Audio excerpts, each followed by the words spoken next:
Imagine this, you're a happily married woman, 6 months pregnant with your second child, living the dream in a luxurious Seattle home with your millionaire husband and adorable daughter. Life seems perfect until one afternoon. You overhear a phone call that shatters everything. Your best friend since college, the maid of honor at your wedding, is not only sleeping with your husband but carrying his child too. And that's just the beginning. What follows is a nightmare of betrayal, lies, legal battles, social media scandals, and a fight for your children's lives that will leave you questioning everything. From secret affairs and hidden pregnancies to forged evidence and federal takedowns, this story has more twists than a thriller movie.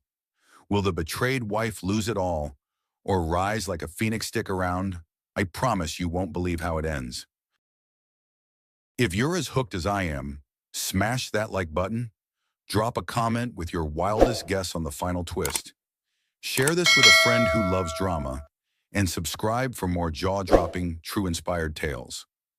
Let's dive in. Sarah Montgomery sat in the sterile ultrasound room, her hand resting protectively over her 6-month pregnant belly. The gel felt cold against her skin, but nothing could dampen the warmth spreading through her chest as she watched her unborn son's tiny heart beating steadily on the monitor. Everything looks perfect. Mrs. Montgomery, Dr. Martinez smiled, handing her several printed ultrasound images. Your baby boy is developing beautifully. Have you and your husband decided on a name yet? We're thinking Noah, Sarah beamed, carefully tucking the precious photos into her designer handbag. David will be so excited to see these. He's been working such long hours lately, but he never misses asking about the baby. As she walked to her silver BMW in the medical center parking lot, Sarah pulled out her phone to text David. The afternoon sun caught her wedding ring, the 3-carat diamond sparkling as she typed, "Noah's doing great, heart rate perfect. Can't wait to show you the pictures tonight. Love you."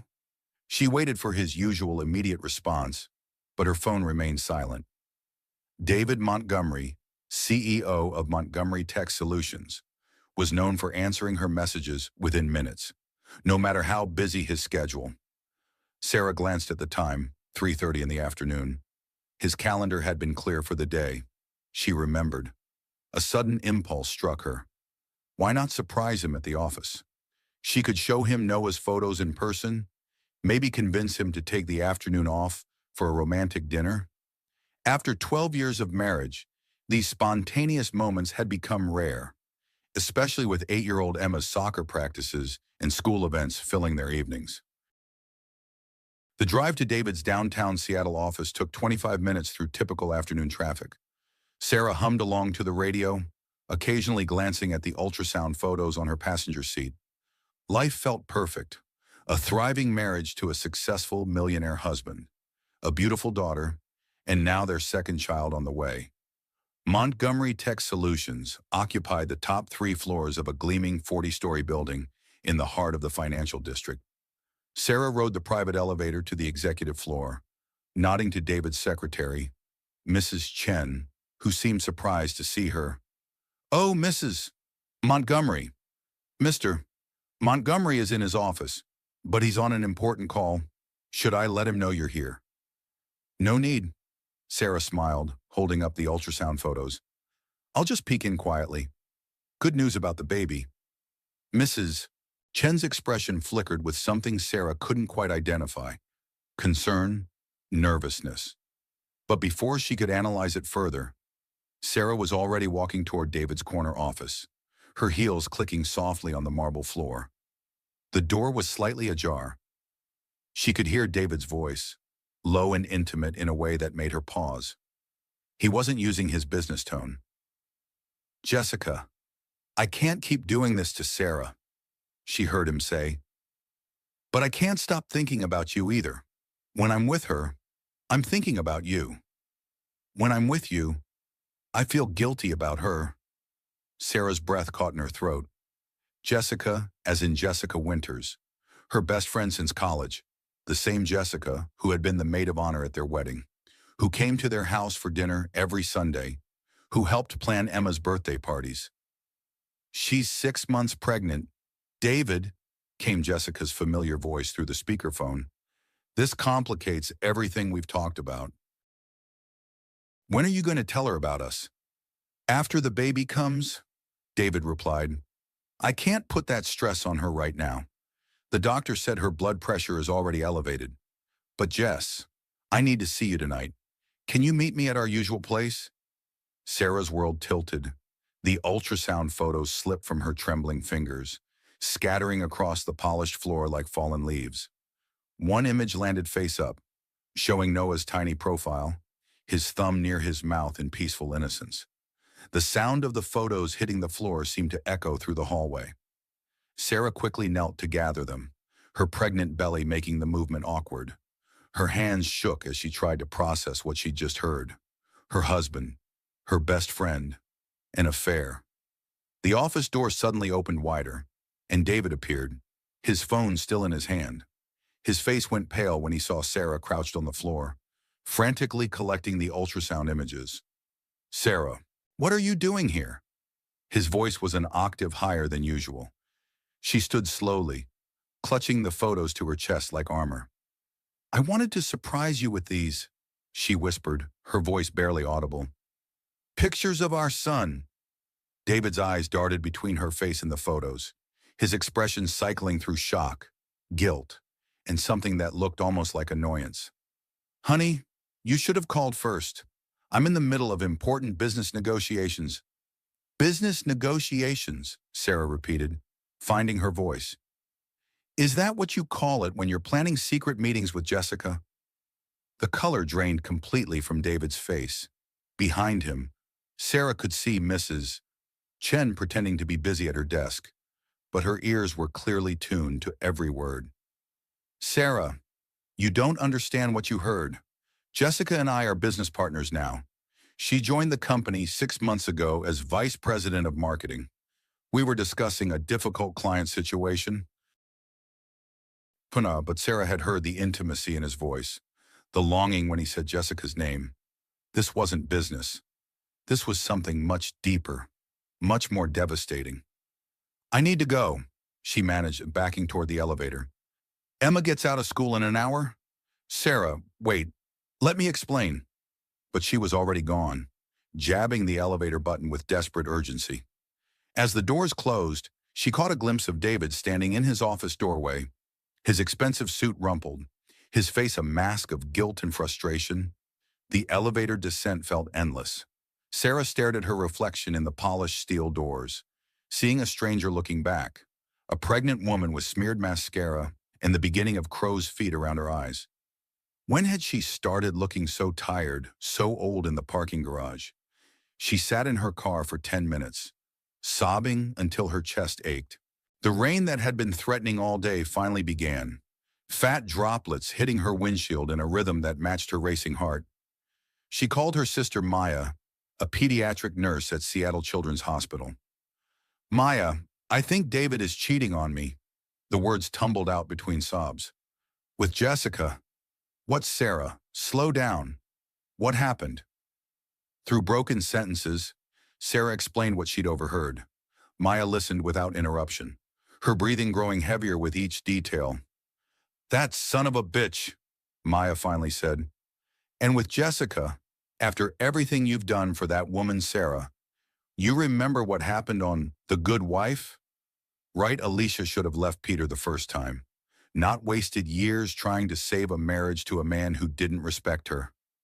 Sarah had always loved that show, but she criticized Alicia's choices, wondering how any woman could stay with a cheating husband.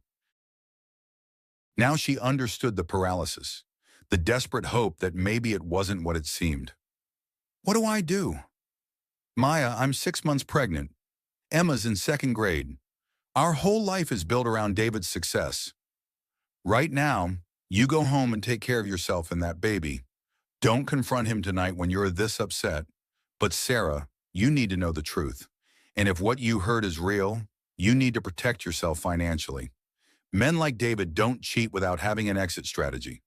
After ending the call, Sarah sat in the parking garage until her breathing steadied.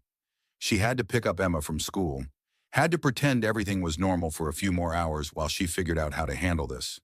But first, She needed to know the truth, and that meant confronting Jessica.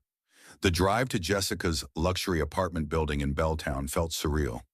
Sarah had been there dozens of times for wine nights and girls' weekends. Jessica lived in a converted warehouse that had been transformed into million-dollar lofts, all exposed brick and floor-to-ceiling windows overlooking Elliott Bay. Sarah had always been slightly envious of Jessica's independence, her freedom to travel and date and focus solely on her career. Now she wondered if that freedom had included the freedom to seduce married men. The doorman recognized her and waved her through without calling upstairs. Sarah rode the elevator to the 15th floor, her heart pounding harder with each floor that passed. She knocked on Jessica's door, trying to formulate what she would say. How do you ask your best friend if she's sleeping with your husband? The door opened, and Sarah's world collapsed. Jessica stood there in a silk robe, her dark hair tousled, her face flushed. But what stopped Sarah's heart wasn't Jessica's obvious post-intimate appearance. It was her belly. Jessica was pregnant, visibly, undeniably pregnant. And from the size of her bump, she was further along than Sarah. Sarah, Jessica's face went white. What are you doing here? I thought you had a doctor's appointment today. I did, Sarah whispered, staring at Jessica's rounded stomach. When were you going to tell me? Jessica's hand moved instinctively to her belly, a protective gesture Sarah recognized all too well. It's complicated. How complicated can it be? You're pregnant, and I'm your best friend. Or at least, I thought I was. Sarah's voice was getting stronger, fueled by a growing rage that surprised her with its intensity. Jessica stepped back, allowing Sarah into the apartment. The living room was exactly as Sarah remembered. Minimalist furniture, expensive art, everything pristine and perfect. But now it felt like a stage set, a carefully constructed facade hiding devastating secrets. Sarah, sit down, please. Let me explain. Explain how my best friend forgot to mention she was having a baby. Explain why my husband was just on the phone with you, talking about secret meetings and how he can't stop thinking about you. Jessica's composure cracked.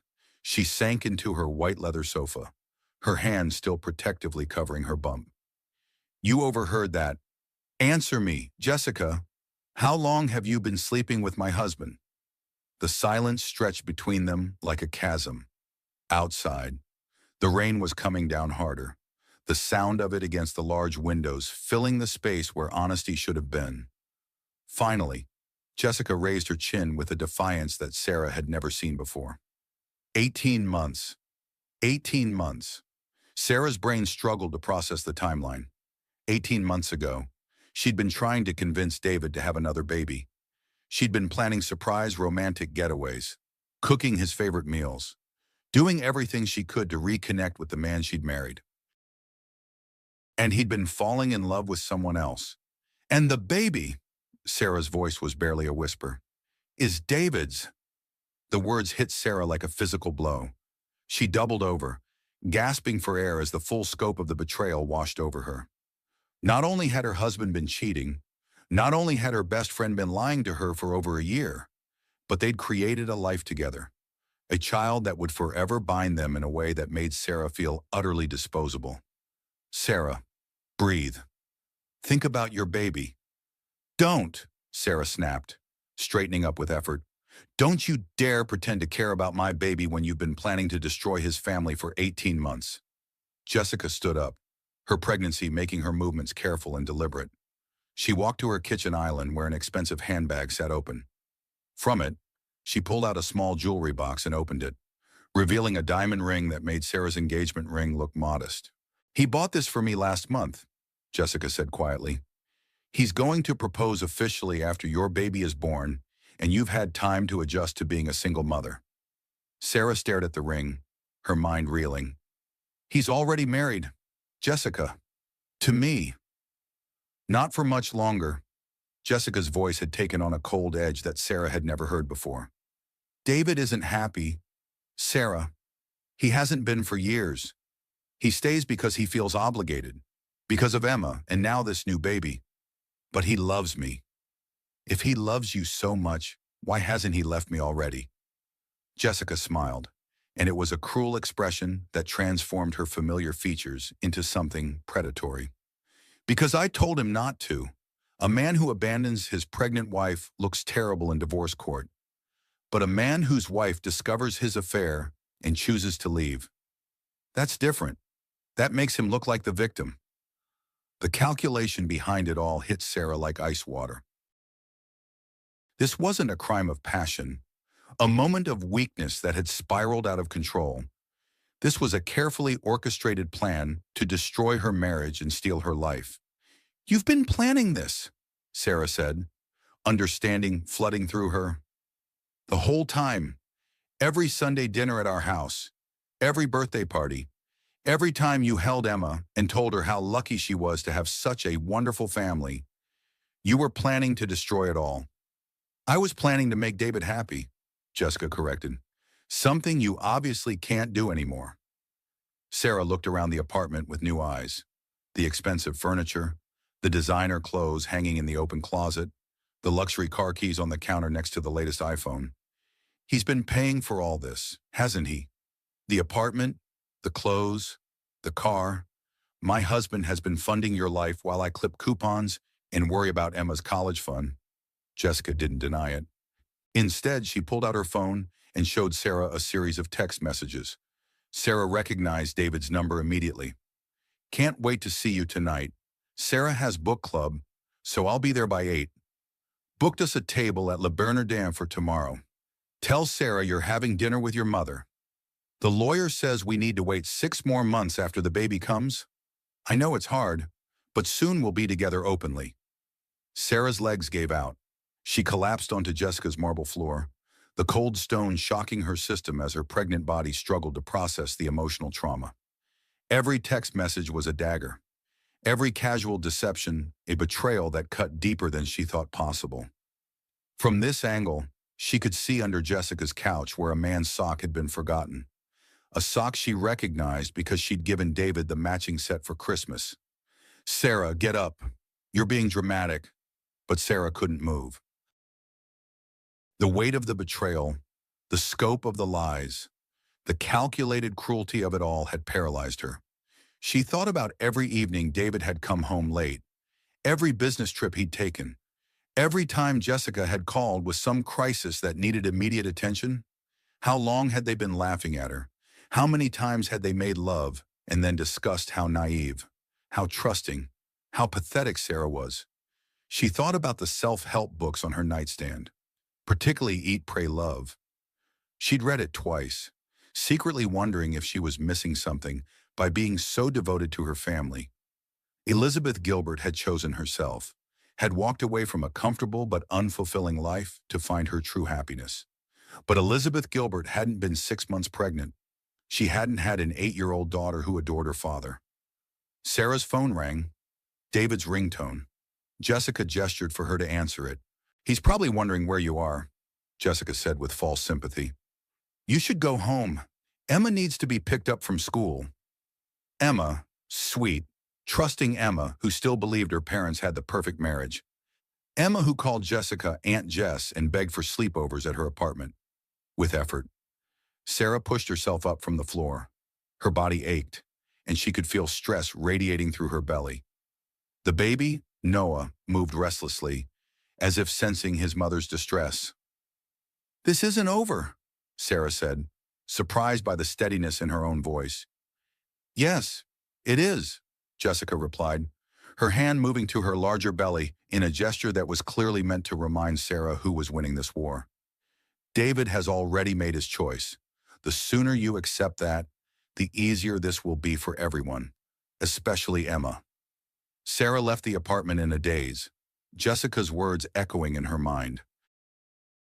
In the elevator, she caught sight of herself in the mirrored walls, disheveled hair, smeared makeup, her maternity dress wrinkled from sitting on the floor. She looked exactly like what she was, a discarded wife, a woman whose husband had found someone younger, more exciting, more desirable. The drive home was a blur of rain and traffic lights. Sarah's phone continued to ring. David calling, probably wondering why she wasn't answering. Each ring felt like an accusation, A reminder that she was supposed to be the perfect wife who never questioned, never suspected, never caused problems. She pulled into their driveway at exactly the same time as the school bus. Emma bounced down the steps, her backpack nearly as big as she was, her face lighting up when she saw her mother's car. "Mommy, did you get pictures of my baby brother today?" Sarah managed a smile as Emma climbed into the car, chattering about her day at school. As they drove back to their house, the house David had bought with money he was now spending on another woman, Sarah made a decision. She would go home, she would make dinner, she would help Emma with her homework and give her a bath and read her a bedtime story. She would pretend, for one more night, that her world hadn't just shattered into a million pieces. But tomorrow she would find out exactly how deep this betrayal went. And then she would decide what to do about it. Because despite what Jessica thought, despite what David apparently believed, Sarah Montgomery was not going to disappear quietly into the background of their love story. She was going to fight. Sarah managed to keep up appearances through dinner, helping Emma with her math homework while David pushed food around his plate and checked his phone constantly. Every notification made Sarah's heart race, wondering if Jessica was texting him, planning their evening together. "Daddy, you're not listening," Emma complained, tugging on David's sleeve. "I asked you 3 times if you'll come to my soccer game on Saturday." David looked up, startled. "Of course, sweetheart. I wouldn't miss it." But Sarah noticed he immediately typed something into his phone, probably telling Jessica he'd be delayed on Saturday. The casual way he lied to their daughter made Sarah's stomach turn. That night, David announced he had to return to the office for an emergency client call with Tokyo. The time difference, he explained, made it necessary to take the call at 10 p.m. Sarah nodded and smiled, playing her role perfectly while inside she burned with the knowledge of where he was really going. After he left, she sat in their king-size bed, the bed where they'd conceived Noah, where they'd whispered dreams about their growing family, and tried to formulate a plan. She'd spent most of the afternoon replaying every conversation with Jessica over the past 18 months, looking for clues she'd missed, the new designer handbags Jessica couldn't quite explain, the sudden career change to marketing after years in nonprofit work, the way she'd started asking detailed questions about David's schedule, his business trips, his state of mind. Sarah had thought Jessica was being a caring friend. Instead, she'd been gathering intelligence. Sleep was impossible. Every time Sarah closed her eyes, she saw Jessica's pregnant belly, heard David's voice saying he couldn't stop thinking about another woman. When David finally came home at 2 a.m., smelling like unfamiliar perfume, Sarah pretended to be asleep. The next morning, after David left for work and Emma for school, Sarah made a decision that surprised her with its boldness. She was going back to Jessica's apartment, but this time she was prepared. She'd spent the sleepless hours researching Washington state divorce laws on her phone, community property state, marital assets split 50-50, but prenups could change everything. And Sarah dimly remembered signing something before their wedding that David's lawyer had assured her was just a formality. She needed to see that prenup. She needed to understand exactly what she'd signed away in her trusting youth. But first, she needed the whole truth from Jessica. This time, Sarah called ahead. "Jessica, it's me. We need to talk." "Sarah, I told you everything yesterday. There's nothing more to discuss?" "Actually, there is. I have some questions about your pregnancy timeline and about David's business trips to Portland last spring." The silence on the other end told Sarah everything. David had told her those trips were for client meetings.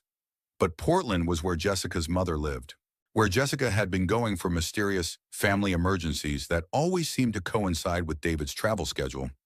"I'll be over in 20 minutes, Sarah said, and hung up before Jessica could object. This time, when Jessica opened her apartment door, she was fully dressed in an expensive maternity outfit that probably cost more than Sarah spent on clothes in 6 months. But she looked nervous, her usual confidence shaken. "Sarah, I really think we've said everything we need to say." "Have we?" Sarah walked past her into the apartment, noticing details she'd missed in yesterday's emotional haze. Fresh flowers in crystal vases, champagne glasses in the sink, a men's watch on the coffee table that definitely wasn't there during her previous visits. "Nice watch," Sarah commented, picking up the Rolex. "I gave David one just like it for our anniversary last year." Jessica's face flushed. "He forgot it here yesterday. After you left, he came over to explain what happened. To explain or to coordinate your stories." Sarah set down the watch and turned to face Jessica directly.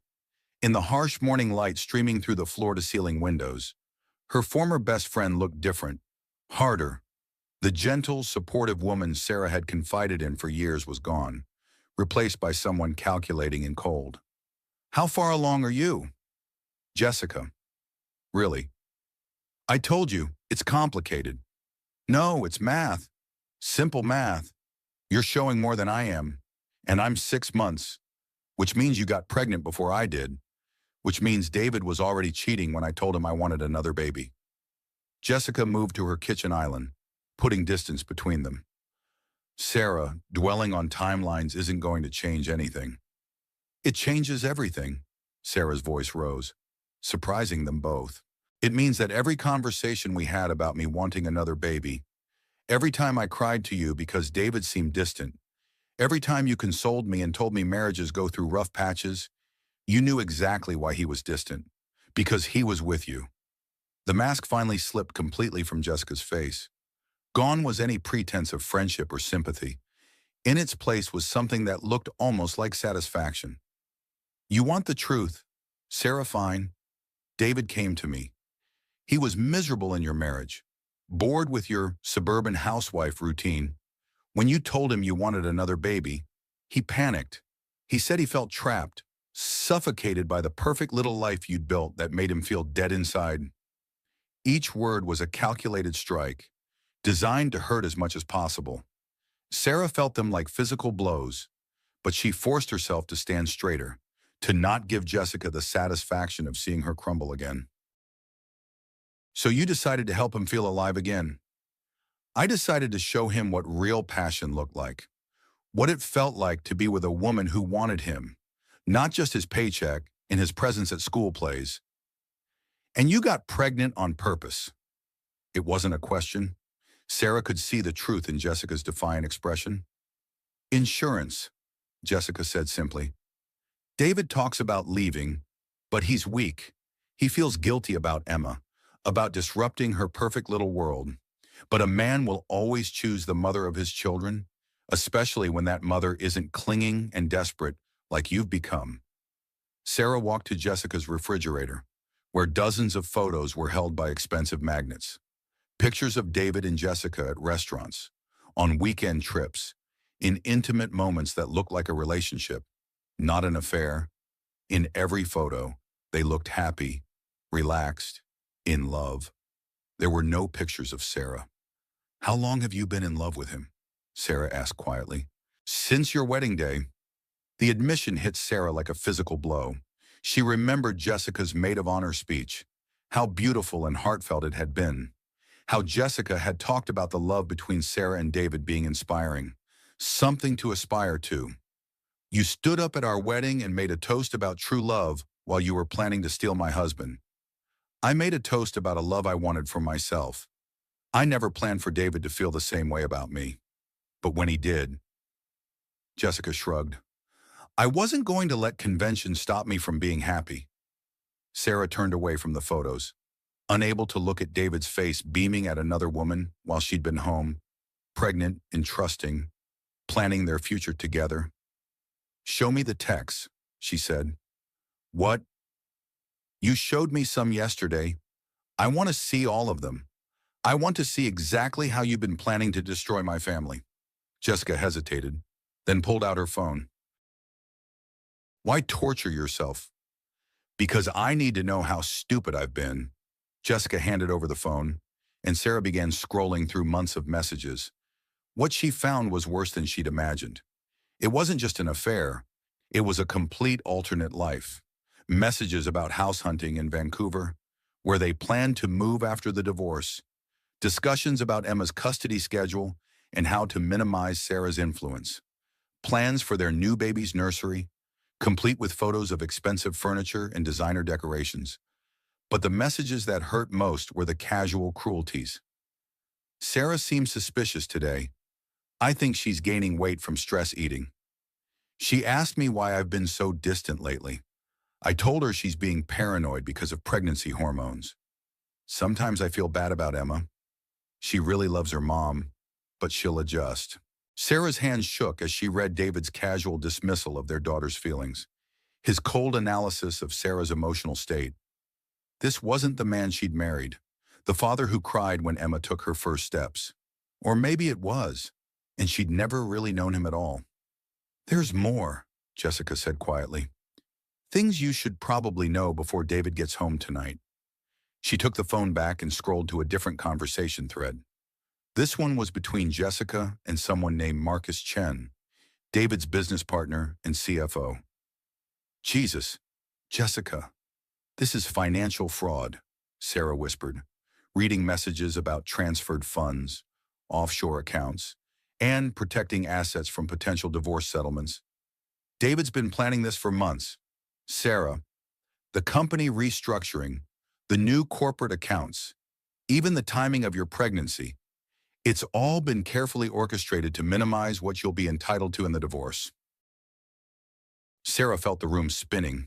She gripped the edge of Jessica's marble countertop, fighting a wave of nausea that had nothing to do with pregnancy.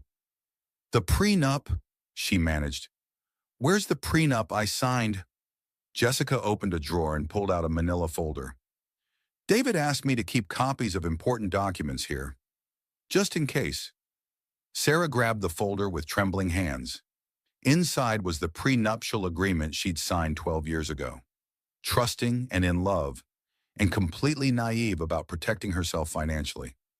She'd been 23, fresh out of college, overwhelmed by wedding planning and completely confident that she and David would be together forever. Reading it now, she understood how thoroughly she'd been manipulated. The agreement heavily favored David, limiting her to a small monthly spousal support payment and a minimal share of their assets. Worse, it included a morality clause that voided even those protections if she was found to be at fault for the marriage's dissolution. He's going to claim I had an affair, Sarah realized, understanding flooding through her. That's why you've been setting me up, asking about Dr. Reynolds. Dr. Reynolds was Sarah's obstetrician, a kind older man who delivered Emma and was now caring for her during this pregnancy. Jessica had recently started making odd comments about how often Sarah saw him, how she seemed to light up when talking about her appointments. David has photos of you hugging Dr. Reynolds after your last appointment, Jessica confirmed. And there's that coffee you had with your college friend Michael when he was in town for business. David hired a private investigator 2 months ago. You'd be amazed what innocent interactions can look like with the right framing. Sarah's legs gave out. She slid down Jessica's kitchen cabinets until she was sitting on the cold marble floor, her pregnant belly making the position awkward and uncomfortable. But nothing was as uncomfortable as the realization that her entire life had been a carefully constructed lie. Why are you telling me all this? She whispered. Why not let me find out in court? Jessica knelt down beside her, and for a moment, her expression softened into something that almost resembled the friend Sarah used to know. Because despite everything, I don't want to see you destroyed completely. David's plan would leave you with nothing. Sarah, no money, minimal custody of the children, and a reputation as an unfaithful wife. I'm offering you a chance to walk away with some dignity intact. What kind of chance? Agree to an uncontested divorce, accept a reasonable settlement that David's prepared to offer, more than the prenup requires, but less than you'd get in a bitter court battle you'd probably lose anyway. Keep this quiet. Don't try to destroy David's reputation or business, and you can start over somewhere else with enough money to build a decent life. Sarah stared at Jessica's perfectly manicured hands, the expensive engagement ring catching the light. And in return, you disappear quietly. No drama, no media attention, no trying to poison Emma against her father or his new family.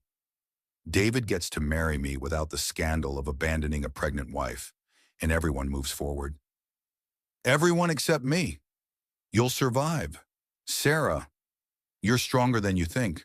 And honestly, you'll probably be happier without David. You've been trying to force a square peg in a round hole for years. This gives you a chance to find someone who actually wants the life you're offering. The twisted logic of it made Sarah's head spin. Jessica was offering her a way out that would preserve everyone's reputation while destroying her life. She would lose her husband, her home, her financial security, and most of her time with her children, but she would do it gracefully. What if I say no? Jessica's expression hardened again. Then David proceeds with Plan A: contested divorce, morality clause enforcement, character assassination. You'll lose everything anyway, but you'll also be publicly humiliated in the process. And Emma will have to live through all of it: the media attention, the court battles, watching her parents destroy each other. Sarah thought about 8-year-old Emma, who still believed in fairy tales and happy endings, who trusted both her parents completely and had no idea her world was about to explode. I need time to think. You have until tonight. David's planning to talk to you after Emma goes to bed. He's hoping you'll be reasonable. Reasonable, as if agreeing to give up her life was a matter of being sensible rather than being systematically destroyed by the two people she trusted most. Sarah struggled to her feet, her body aching from the emotional and physical stress. At the apartment door, she turned back to Jessica one last time. Did you ever actually love me as a friend? I mean, Jessica considered the question seriously. I did, but I loved David more. And sometimes love makes us do terrible things to people we care about. Sarah left the apartment and rode the elevator down in silence. In the parking garage, she sat in her car for a long time, trying to process everything she'd learned. Her phone buzzed with a text from David. Hope you're feeling better today. Love you. The casual cruelty of it made her laugh, a sound with no humor in it at all. She had 8 hours until David came home, expecting her to be reasonable. 8 hours to decide whether to accept her destruction gracefully or fight back against impossible odds. Sarah started her car and began driving toward home, her mind racing through possibilities. She thought about the women on The Good Wife, how Alicia had tried so hard to save her marriage to Peter despite his betrayals, how she'd compromised herself over and over again, hoping to preserve some version of the life she'd thought she had. But Sarah also thought about the women who fought back, who refused to accept other people's definitions of what they deserved. She was 6 months pregnant, financially dependent, and apparently about to be framed as an adulterous wife. But she wasn't broken yet. By the time she pulled into her driveway, Sarah had made her decision. She wasn't going to be reasonable. She was going to war. That evening, Sarah sat in their living room, watching David play chess with Emma while she pretended to read a pregnancy book. Every movement he made, every gentle word to their daughter, felt like another layer of betrayal. How could he compartmentalize so completely? How could he plan to destroy their family while helping Emma with her homework? Checkmate, Daddy! Emma squealed, clapping her hands as David's king fell. You're getting too good at this, sweetheart. David laughed, ruffling her hair. Pretty soon you'll be beating me at everything. Sarah watched this tender father-daughter moment and felt her heart breaking for Emma. In a few months, these peaceful evenings would be memories. Emma would become a child of divorce, shuttled between houses, forced to choose sides in a war she didn't understand. After Emma went to bed, David poured himself a scotch and settled onto the couch beside Sarah. She could smell Jessica's perfume faintly on his clothes, and it took all her self-control not to recoil from his touch. Sarah, we need to talk. Here it comes, she thought. The moment he would destroy everything while trying to make it sound reasonable. About what? She asked, keeping her voice steady. David set down his drink and turned to face her fully. In the lamplight, she could see the stress lines around his eyes, the guilt he was trying to hide behind his composed businessman facade. About us, about our marriage. I know things haven't been ideal lately. Define ideal, Sarah said quietly. David ran his hands through his hair, a gesture she'd once found endearing. Now it just looked like performance, calculated to make him appear vulnerable and conflicted. Sarah, I've been unhappy for a long time. I've tried to hide it because of Emma, because of the baby coming, but I can't pretend anymore. We've grown apart. We want different things. What do you want? David, I want a partner, not just a wife. I want someone who challenges me intellectually, who shares my ambitions, who understands the demands of building something significant. Each word was clearly chosen to make Sarah feel inadequate. Not intellectual enough, not ambitious enough, not understanding enough. And you found this person. David's pause was infinitesimal, but Sarah caught it. I've realized what I need in a relationship, and I don't think we can give each other what we need anymore. So you want a divorce? I want us both to be happy. And Sarah, I don't think you're happy either. You've been going through the motions for years, trying to be the perfect wife and mother, but you've lost yourself in the process. Maybe this is a chance for both of us to find what we really want. The gaslighting was so smooth, so perfectly delivered, that Sarah almost found herself wondering if he was right. Had she lost herself? Had she been going through the motions? But then she remembered Jessica's apartment, the photos of David looking happier than he'd ever looked with her, the text messages planning their future while dismissing Emma's feelings. Where would I go? She asked. I haven't worked in 8 years. I'm 6 months pregnant. Emma's school is here, her friends, her whole life. We'll figure it out together. I'm not going to abandon you. Sarah, you're the mother of my children. I'll make sure you're taken care of financially. There it was, the carrot to go with the stick Jessica had described. How taken care of? David pulled out a manila folder from his briefcase. I've had my lawyer draw up a preliminary agreement. It's generous. Sarah, more than the prenup requires. Sarah took the folder with steady hands, though her heart was pounding. Inside was a settlement offer that confirmed everything Jessica had told her. A modest monthly payment that would barely cover rent on a decent apartment. A small lump sum that might last 2 years if she was careful. Primary custody of the children remaining with David due to his financial stability, with Sarah getting them every other weekend and 1 evening per week. She would become a weekend mother to her own children. This is generous, she asked, looking up at David. His expression had hardened slightly, the mask of concern slipping. It's fair given the circumstances. What circumstances?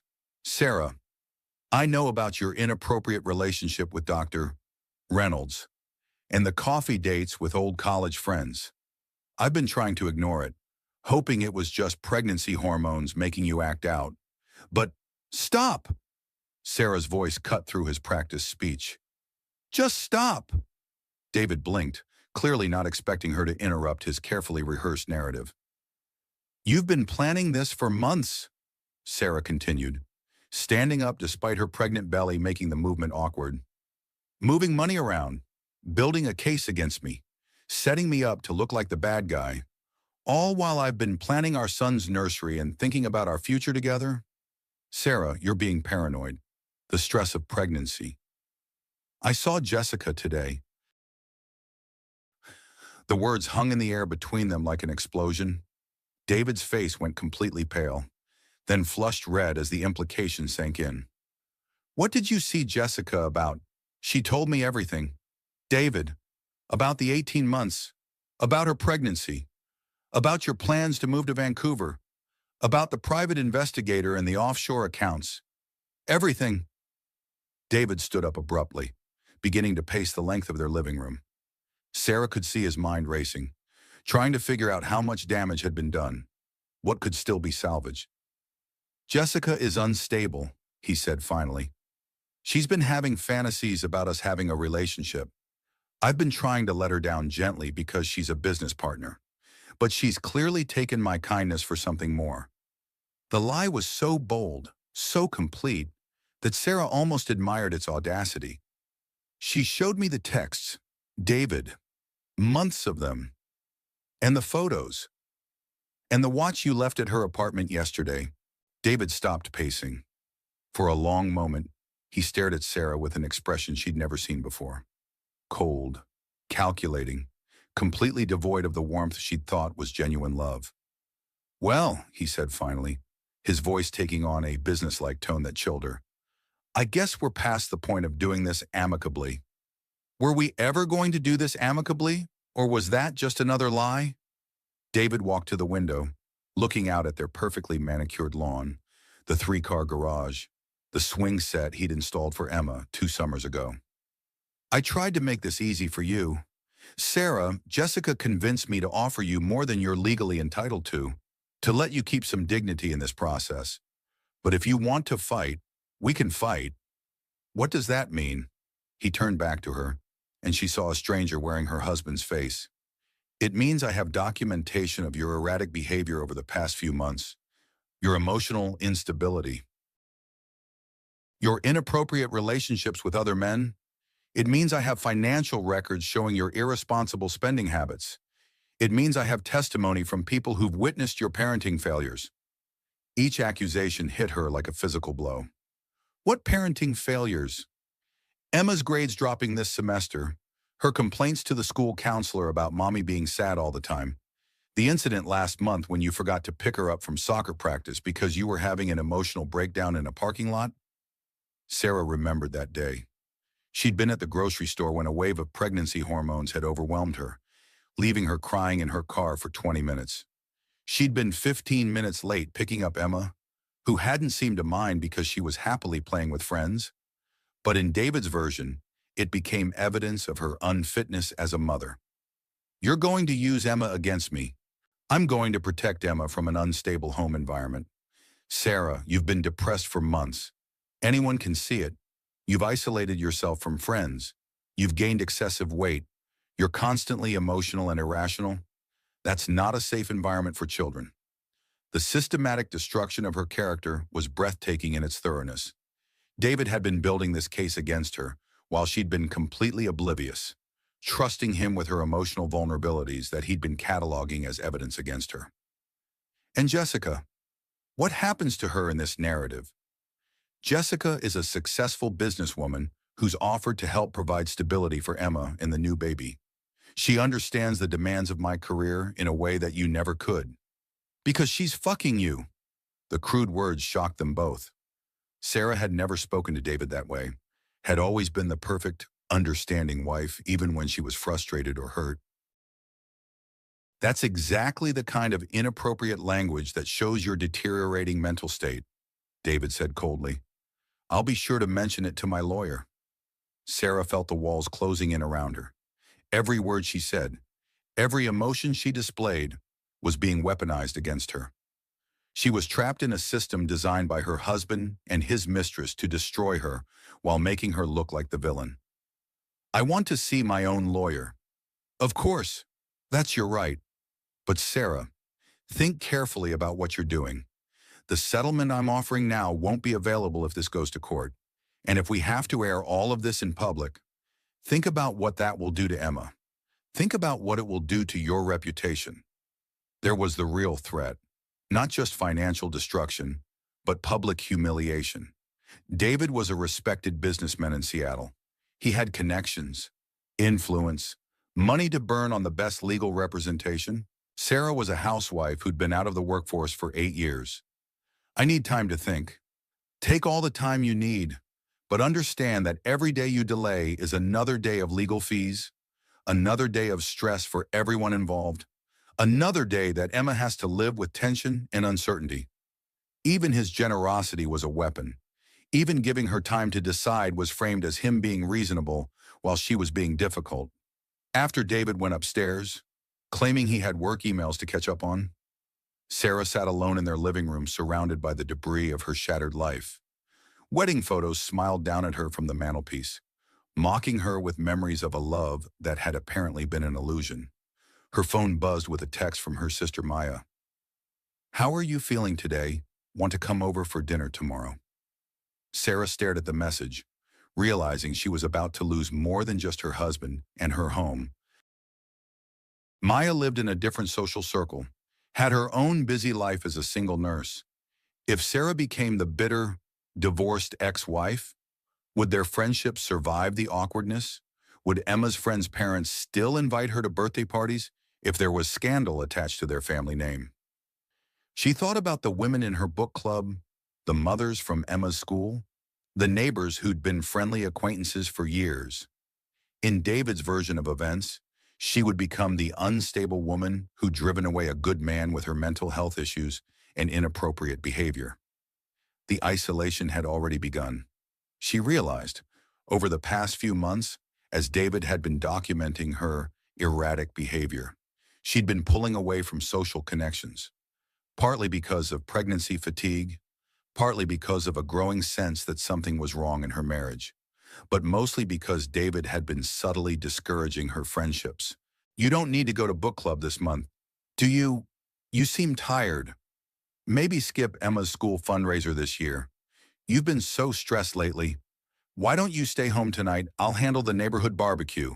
You should rest. Each suggestion had seemed caring at the time. Now she understood they were part of building a case that she was antisocial, depressed, unable to maintain normal relationships. Around midnight, she heard David on the phone in his office. Through the thin walls, she could make out his voice. She knows everything. We're going to have to accelerate the timeline.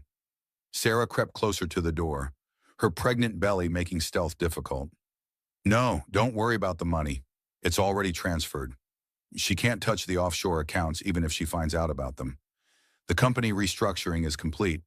Everything's protected. A pause. Jessica, calm down.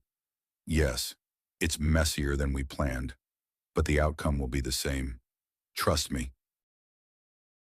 Another pause. I love you too. This will all be over soon, and we can start our real life together. Sarah backed away from the door, her heart pounding. Even now, even after being caught, David was reassuring his mistress that everything would work out for them, that Sarah was just an obstacle to be managed and removed. She went upstairs to their bedroom and lay in the dark, listening to David's voice murmuring sweet reassurances to another woman in the house where they'd planned to raise their children together. For the first time since this nightmare began, Sarah felt something stronger than devastation. She felt rage. David thought he could destroy her systematically, take everything she'd worked to build, and move on with his new life while she scraped by as a weekend mother with a ruined reputation. He was wrong. Sarah Montgomery might have been naive and trusting, but she wasn't stupid, and she wasn't helpless. She was a college-educated woman who'd given up her career to support his ambitions. She was a mother who would fight for her children with everything she had, and now she was a woman with nothing left to lose. As David's voice continued downstairs, making promises to Jessica while their children slept, Sarah began to plan. If David wanted a war, she would give him one he'd never forget. The next morning brought the first public humiliation. Sarah's phone started buzzing at 6 a.m. with notifications from Facebook, Instagram, and the neighborhood app next door. Her hands shook as she opened the first message. Someone had posted a long, detailed account of David's affair discovery on the local mommy Facebook group, a private group with over 3,000 members from their affluent Seattle suburb. But the story wasn't told from Sarah's perspective. Ladies, I need to share something heartbreaking that happened to a friend of mine. The post began, her husband discovered she's been having an inappropriate relationship with her doctor and possibly other men. She's 6 months pregnant and acting completely unhinged. Yesterday, she showed up at her husband's business partner's apartment and physically threatened her, accusing her of seducing her husband. The poor business partner had to call security. This woman needs help, but she's refusing therapy and blaming everyone else for her problems. Has anyone dealt with a friend having a complete mental breakdown during pregnancy? I'm worried about her children. Sarah read the post 3 times, her breath coming in short gasps. It was Jessica's story, carefully crafted to make Sarah look delusional while positioning Jessica as the innocent victim. Already, the comments were pouring in. This sounds like prenatal depression. So sad. Some women become paranoid during pregnancy. She definitely needs professional help. I feel sorry for the husband, How do you handle a partner who's becoming abusive? Those poor children. Is there a way to report this to child services? Sarah screenshot the post and kept scrolling. There were more on Instagram, photos of her taken without her knowledge over the past few weeks. Pictures of her crying in her car outside Emma's school. Captioned, "When mental health issues aren't addressed." A photo of her having coffee with her old college friend Michael, with the caption, "Emotional affair spotted in downtown Seattle." Some women have no shame. The systematic destruction was breathtaking. Every vulnerable moment, every private struggle had been documented and weaponized against her.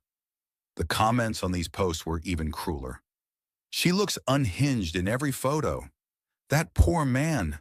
Imagine being married to that level of instability. Someone should call Child Protective Services. Those kids aren't safe." Sarah's phone rang. "Maya." "Sarah, what the hell is happening? I'm getting messages from people asking if you're okay, saying you're having some kind of breakdown. What's going on?" Through tears, Sarah explained about the social media posts. Maya was silent for a long moment. "This is character assassination," Maya said finally. "Deliberate and coordinated. Sarah, you need to get off social media right now and call a lawyer immediately." "I can't afford a lawyer. David's frozen all our accounts except for my household expense card, and that barely covers groceries." "I'll lend you money." "Sarah, this is serious. They're destroying your reputation to build their court case. Every comment on these posts is potential testimony about your mental state." Sarah hung up and immediately deactivated her social media accounts, but she knew the damage was spreading beyond her control. In their connected community, social media was how information traveled. By noon, everyone in Emma's school, their neighborhood, David's business circles would have heard some version of the story. The doorbell rang at 10 a.m. Sarah opened it to find Detective Maria Santos from the Seattle Police Department. "Mrs. Montgomery, I need to ask you some questions about an incident yesterday involving Jessica Winters." Sarah's stomach dropped. "What kind of incident?" "Ms. Winters filed a report claiming you came to her apartment and threatened her. She says you were emotionally unstable and mentioned harming yourself. She's concerned about your welfare and the welfare of your unborn child." The police report was another masterpiece of manipulation. Jessica had claimed Sarah arrived at her apartment in a state of obvious distress, made concerning statements about her mental state, and appeared to be experiencing a psychotic break. She'd expressed worry that Sarah might hurt herself or her baby, requesting a welfare check. Detective Santos was professional, but clearly believed she was dealing with a pregnant woman in crisis. "Mrs. Montgomery, Ms. Winters says you've been struggling with depression and paranoid thoughts about your husband. She's worried about you. Did she mention that she's been having an affair with my husband for 18 months and is pregnant with his child?" Detective Santos raised an eyebrow. "She mentioned you've been having delusions about an affair that doesn't exist." "Mrs. Montgomery, when's the last time you spoke to a mental health professional? Even the police were being used against her." Sarah realized that every question she answered could be documented and used in court proceedings. Every emotional response could be labeled as evidence of instability. "I'd like to speak to my lawyer before answering any more questions." "That's your right. But Mrs. Montgomery, I'm required to ask, do you have any thoughts of harming yourself or your baby?" The question was designed to trigger a mandatory psychiatric hold if answered wrong. Sarah had to be careful. "No, detective, I'm focused on protecting my children and getting through this difficult time."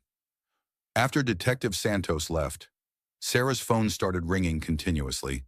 Reporters from local news stations, having caught wind of the police report and social media drama. Neighbors calling with concern. Emma's school requesting a meeting to discuss the family situation. By noon, Sarah was trending on local Twitter under the hashtag Shasha Pregnant Seattle Mom. Someone had linked her name to the social media posts, and the internet mob was in full attack mode. "This woman is clearly having a psychotic break. Someone save those children. Prenatal mental health issues are real, but threatening other women isn't okay. Plot twist, what if the husband really is having an affair and she's not crazy? Doesn't matter if he's cheating. Her behavior is unhinged. Get those kids somewhere safe.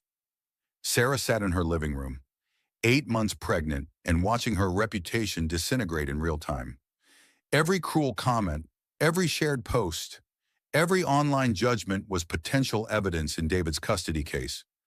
The court of public opinion had already decided she was an unstable, paranoid woman whose husband was a saint for putting up with her. The school called at 2 p.m. Emma had been crying in class, upset because some older kids had told her that her mommy was crazy and going to jail. The guidance counselor wanted to schedule an emergency meeting with both parents. Sarah drove to Emma's school feeling like a criminal. Other parents stared at her in the parking lot, some with sympathy, but most with the kind of morbid curiosity reserved for public scandals. She was no longer a person. She was a cautionary tale. In the counselor's office, 8-year-old Emma sat between her parents, confused and frightened. David played his role perfectly, the concerned father trying to protect his daughter from her mother's episode.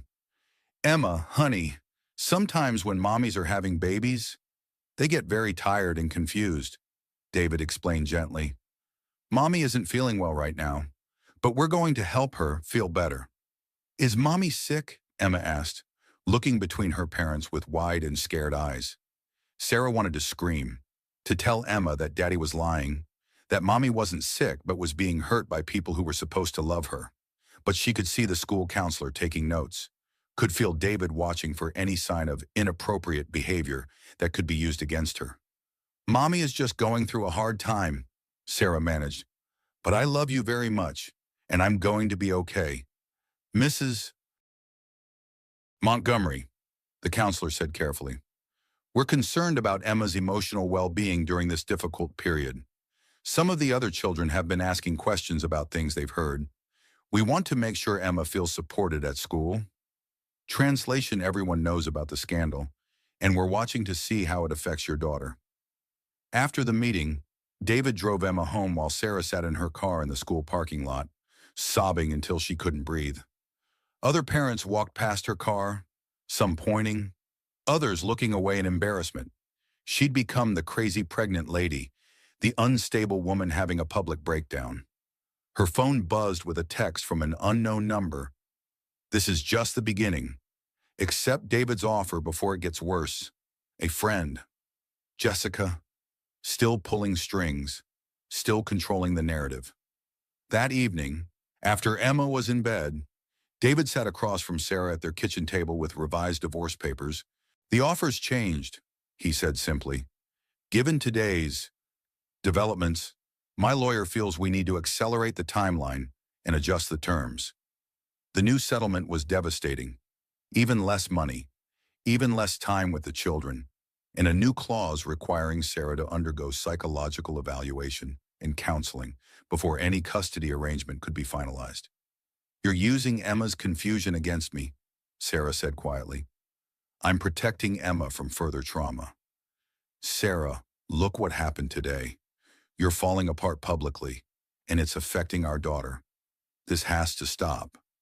What has to stop is you and Jessica destroying my life. David's expression hardened. Jessica has nothing to do with this. Your obsession with her is part of your mental health crisis. Sarah, everyone can see what's happening to you.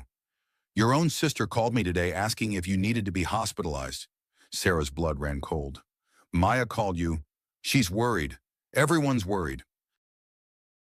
The social media posts, the police report, the scene at Emma's school. You're spiraling, and you're taking everyone down with you. But Sarah knew Maya would never have called David without talking to her first. This was another lie, another manipulation designed to isolate her further. I want to see the phone records. Sarah, stop. This paranoid behavior is exactly what I'm talking about. You can't trust anyone anymore. You think everyone's against you. That's not normal.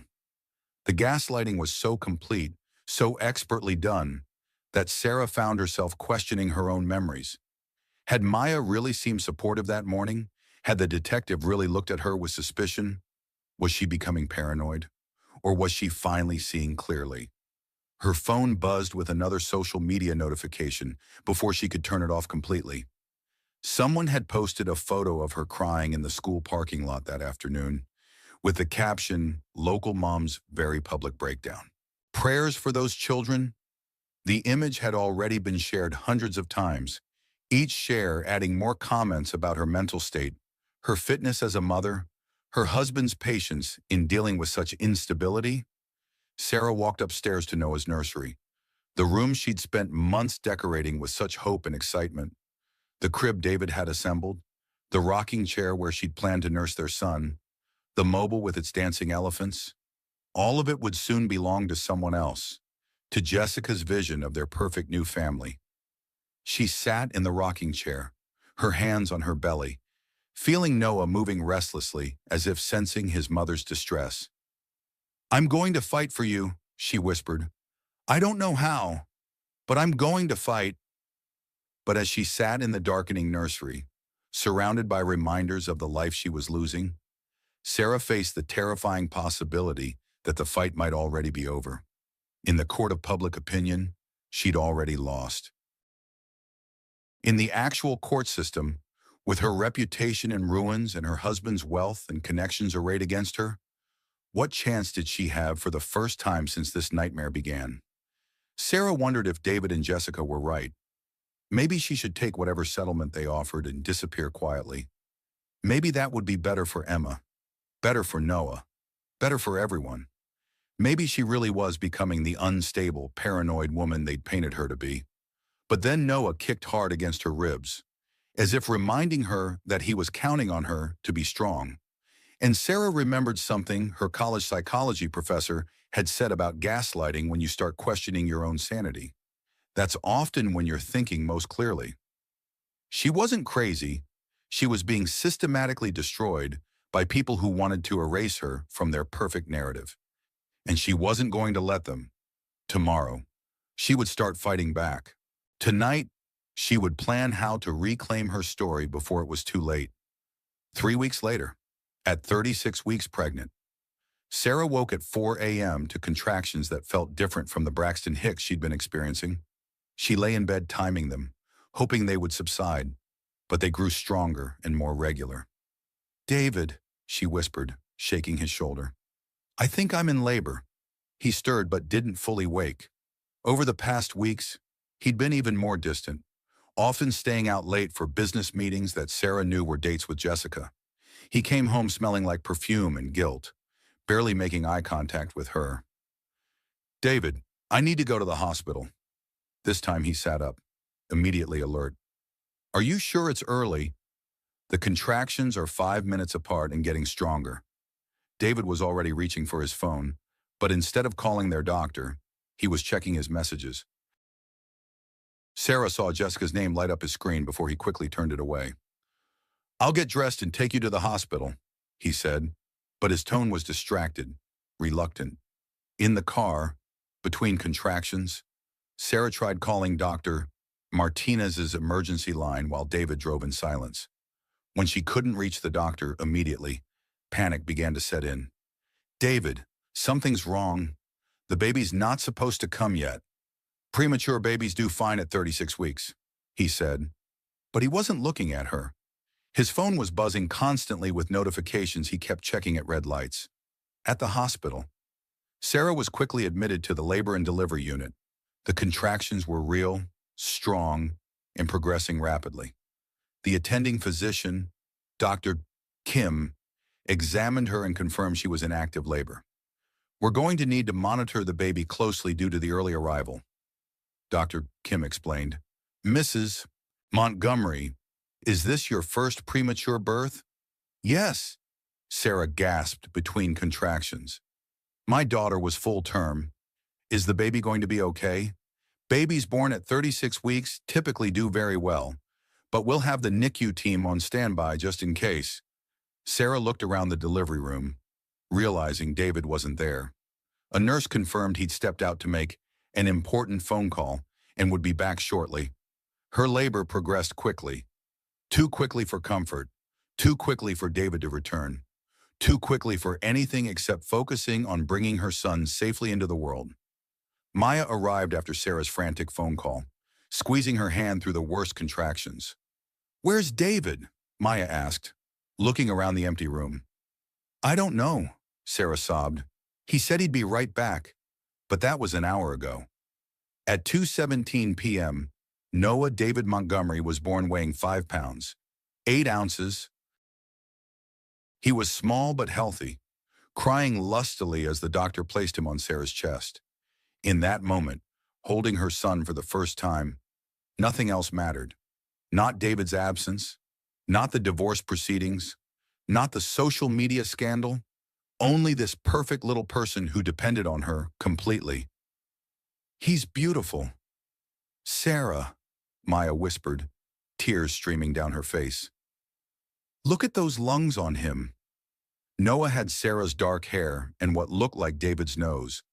His tiny fingers wrapped around Sarah's thumb with surprising strength, and she felt the overwhelming rush of protective love that had defined her life since Emma was born. "I'm sorry Daddy wasn't here for your birth, little one," she murmured, "but Mommy's here, and I'm never going to leave you." David finally arrived at 4 p.m., nearly 2 hours after Noah's birth. His hair was disheveled, his clothes wrinkled, and he smelled strongly of unfamiliar perfume. Sarah recognized the scent immediately, the same expensive fragrance that had been clinging to his clothes for months. "I'm so sorry I missed it," he said, barely looking at Sarah as he approached the bed. "There was an emergency at work that I couldn't leave."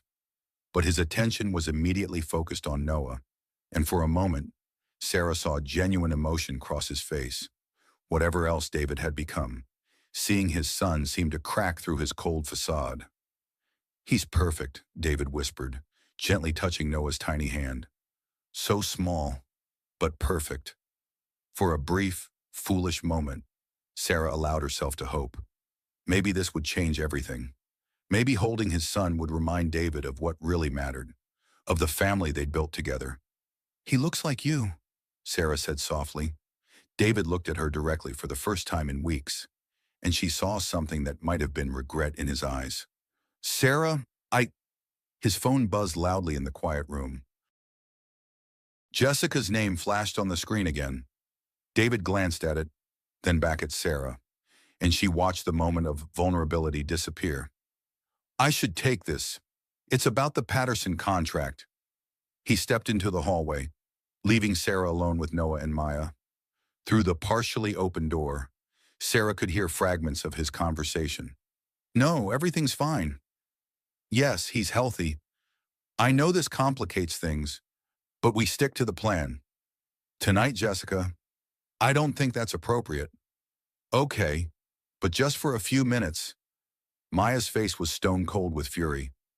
"He's planning to see her tonight while you're recovering from giving birth to his son."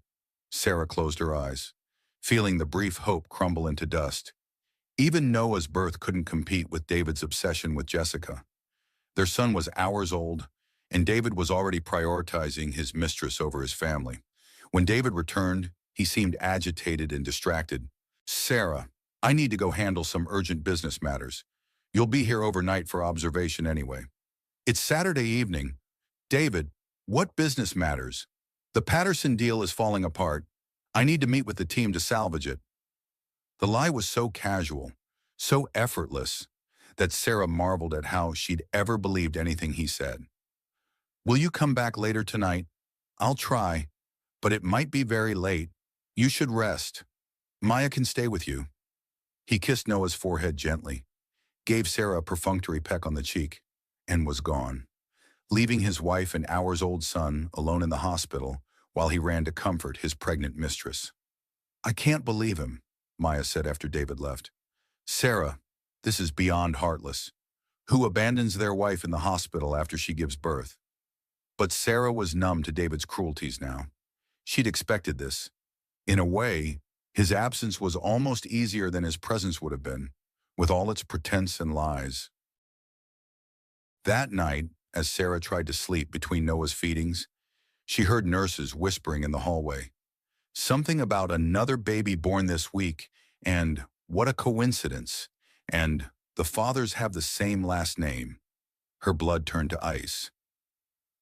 The next morning, Dr. Kim came to check on them with news that shattered what remained of Sarah's world. Mrs. Montgomery, there's something unusual I need to discuss with you. Another patient gave birth yesterday evening, about 6 hours after you did. Jessica Winters. The father listed on her birth certificate is also David Montgomery. I wanted to make sure there wasn't some kind of clerical error. Sarah's vision blurred. No error. That's my husband's business partner. Dr. Kim's expression was carefully neutral, but Sarah could see the judgment there. What kind of woman stayed married to a man who was having babies with multiple women? I see, well, both babies are healthy, which is what matters most. After Dr. Kim left, Sarah sat holding Noah while her world collapsed around her. David hadn't been at an emergency business meeting last night. He'd been at the hospital across town, holding another woman's hand while she gave birth to his child. 2 babies, born within hours of each other, to the same father. The nurses' gossip made more sense now. In their small medical community, the story was already spreading. The tech millionaire with 2 women giving birth to his children on the same day. It would be the talk of Seattle's medical and social circles within hours. Maya returned that morning with coffee and newspapers, taking one look at Sarah's face and immediately knowing something terrible had happened. What now? Jessica had her baby last night, about 6 hours after Noah was born. David was there with her. Maya set down the coffee so hard it splashed. While you were recovering from childbirth, he was with her while she gave birth. He's listed as the father on her birth certificate. The cruelty was so complete, so deliberately devastating, that Maya just stood there speechless. Even she, who'd seen David's selfishness up close, hadn't imagined he could sink this low. Sarah, this makes the front page of tomorrow's gossip columns. Seattle Tech CEO welcomes 2 children with 2 women on same day. This is going to be a media circus. As if summoned by Maya's words, Sarah's phone started buzzing with calls from local reporters who'd somehow gotten wind of the story.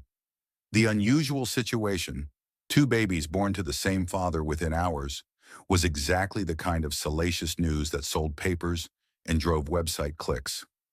David returned that afternoon looking haggard and defensive. He approached Noah's bassinet but avoided eye contact with Sarah. I heard about Jessica's baby, Sarah said quietly. David's shoulders tensed. Sarah, this is complicated, but you were with her when she gave birth. While I was here alone with our son, she was in distress. Her mother couldn't make it from Portland in time. She needed someone there. She had you. She's had you for 18 months. David finally looked at her, and his expression was colder than she'd ever seen it. Yes, she has. And Sarah, that's not going to change. I tried to do this the easy way, tried to let you adjust gradually, but you've made that impossible. So here's the truth. I love Jessica. I'm going to marry her as soon as our divorce is final. Our children are going to grow up as siblings, whether you like it or not. The honesty was almost refreshing after months of lies and gaslighting. David was done pretending, done managing her feelings, done caring about her pain. What about Emma? What about Noah? They'll adjust. Children are resilient. And honestly, Sarah, they'll probably be better off in a stable home environment than watching you continue this downward spiral. Even now, even after giving birth to his son, David was framing her as the problem. Her downward spiral caused by his systematic destruction of their marriage was being used as evidence that the children needed to be protected from her. A knock on the door interrupted them. A process server entered with legal documents. Sarah Montgomery, you're being served with emergency custody papers. Sarah's hands shook as she read the legal filing. David was seeking immediate temporary custody of both children, citing her mental health crisis and inability to provide stable care as reasons why Emma and Noah needed to be removed from her care. The timing was surgical in its precision. While she was physically weakened from childbirth, emotionally devastated by David's public humiliation, and isolated from support systems, he was using the legal system to take her children away. You planned this, she whispered. The timing of the custody filing, Jessica giving birth the same day, the media attention. You planned all of it. David was already putting on his coat, ready to leave his wife and newborn son again. I planned to protect my children from an unstable situation. The court date is next Friday. I suggest you find a lawyer. After he left, Sarah held Noah close and wept until she had no tears left. In one day, she'd given birth to her son and lost everything else. David had another family now, another child, another woman. The media was painting her as the unstable wife who couldn't handle her husband's success and happiness. Maya stayed overnight, helping with Noah's feedings and fielding the constant phone calls from reporters. Around midnight, she finally spoke the truth they were both thinking. Sarah, he's going to win. The timing of this custody filing, your reputation in ruins, his financial resources versus your complete dependence on him, the system is rigged in his favor. So I should just give up, let him take Emma and Noah. I don't know, but I think you need to prepare for the possibility that fighting this battle might destroy you completely without saving your children. Sarah looked down at Noah sleeping peacefully in her arms, unaware that his life was being decided by lawyers and judges and social media comments. Emma was at home with David, probably confused about why mommy was taking so long to come back from the hospital. In a week, a judge would decide whether Sarah was fit to raise her own children. And based on everything that had happened, based on the carefully constructed narrative of her mental instability and David's superior resources, she was likely to lose. But as she held Noah close, feeling his tiny heartbeat against her chest, Sarah made a promise that surprised her with its fierce certainty. She wasn't going to let David and Jessica win. She didn't know how yet, but she was going to find a way to fight back. For Noah, for Emma, and for the woman she used to be before they tried to destroy her. The war was far from over. The family courtroom was intimidating in its sterile formality. Sarah sat at a scratched wooden table with her court-appointed attorney, Jennifer Walsh, a overworked public defender who'd had exactly 30 minutes to review Sarah's case before the hearing. Across the aisle, David was flanked by 3 lawyers from Seattle's most prestigious family law firm, their expensive suits and confident demeanor radiating the kind of power that money could buy. Judge Patricia Brennan reviewed the custody filing with the expression of someone who'd seen too many bitter divorces destroy families. She was known for her no-nonsense approach and her prioritization of children's welfare above all else. Mr. Montgomery, you're seeking emergency temporary custody of both minor children based on concerns about their mother's mental health and stability. Please present your evidence. David's lead attorney, Patricia Holmes, stood with practiced confidence. Your Honor, Mrs. Montgomery has exhibited increasingly erratic behavior over the past several months. We have documentation of her paranoid delusions, social media breakdowns, inappropriate confrontations, and inability to maintain stable relationships.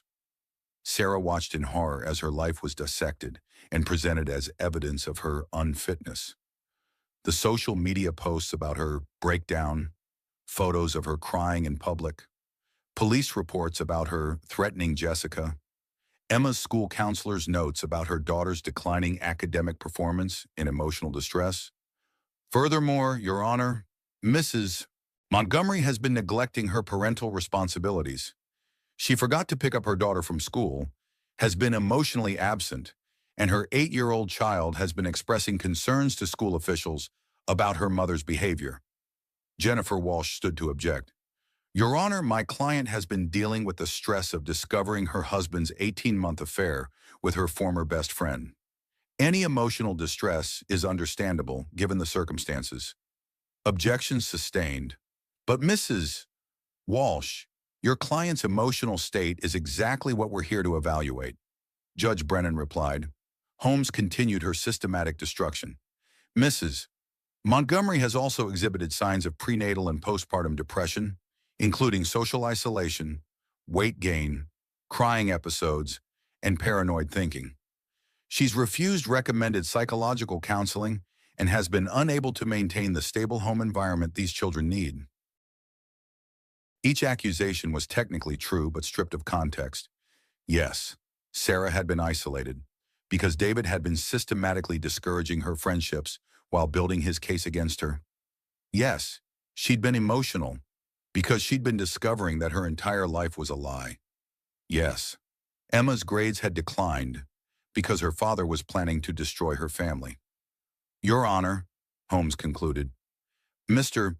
Montgomery can provide these children with financial stability, emotional consistency, and a two-parent household with his fiancée, Miss Winters, who has graciously offered to help provide maternal guidance. The mention of Jessica as a potential stepmother made Sarah's blood boil.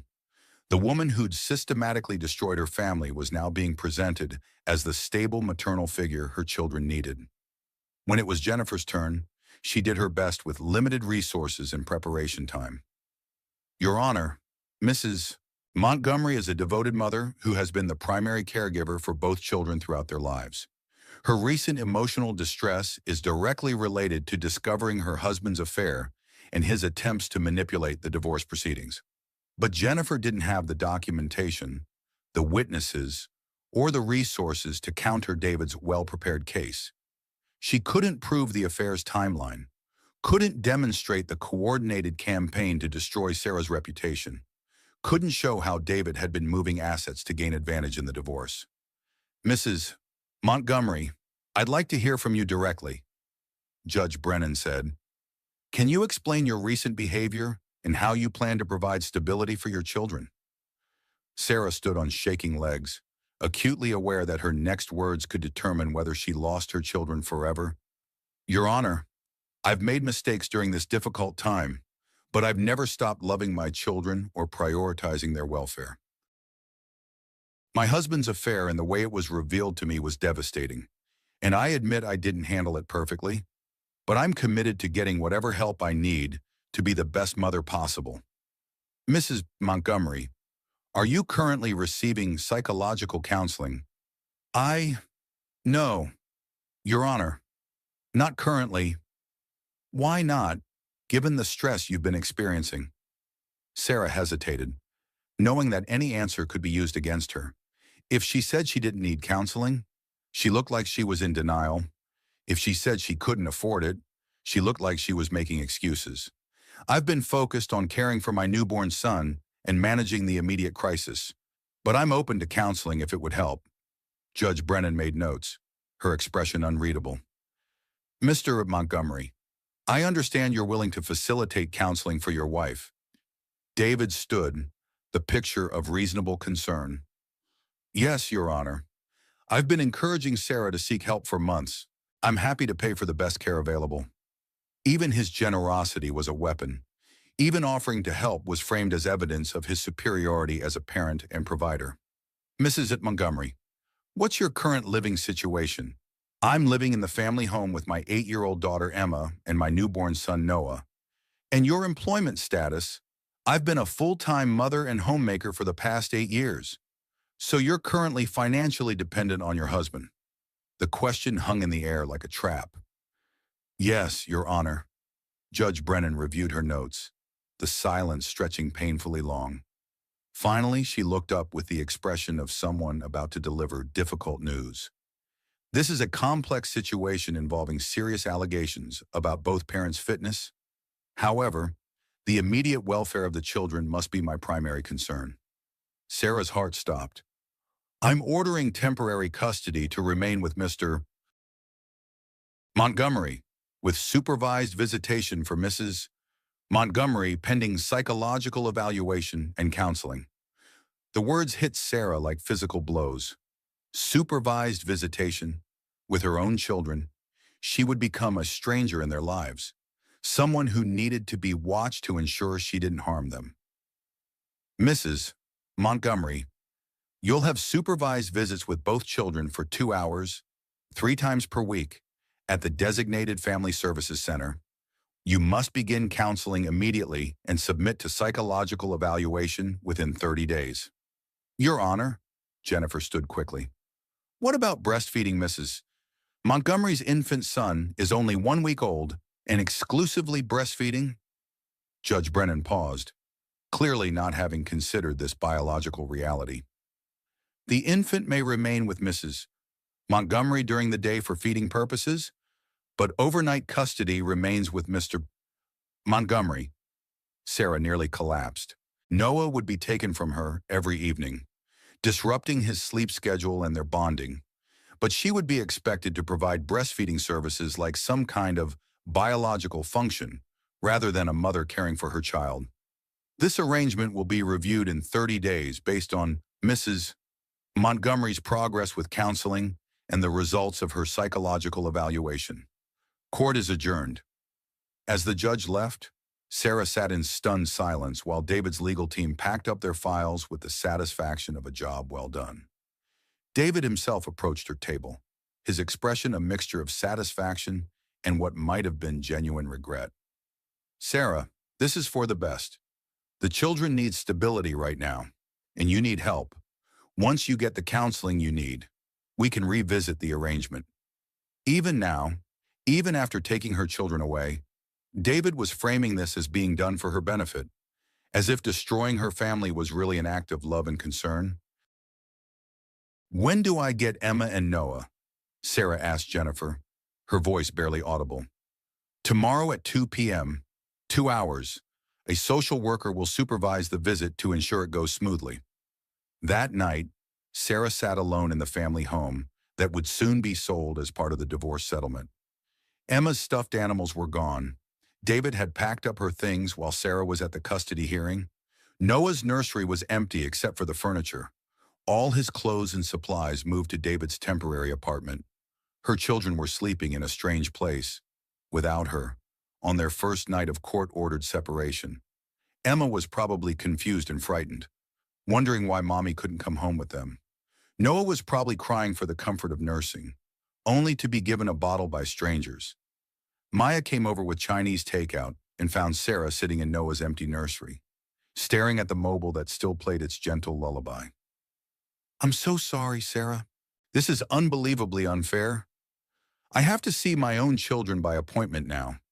A social worker has to watch me play with Emma and feed Noah to make sure I don't have a breakdown and hurt them somehow.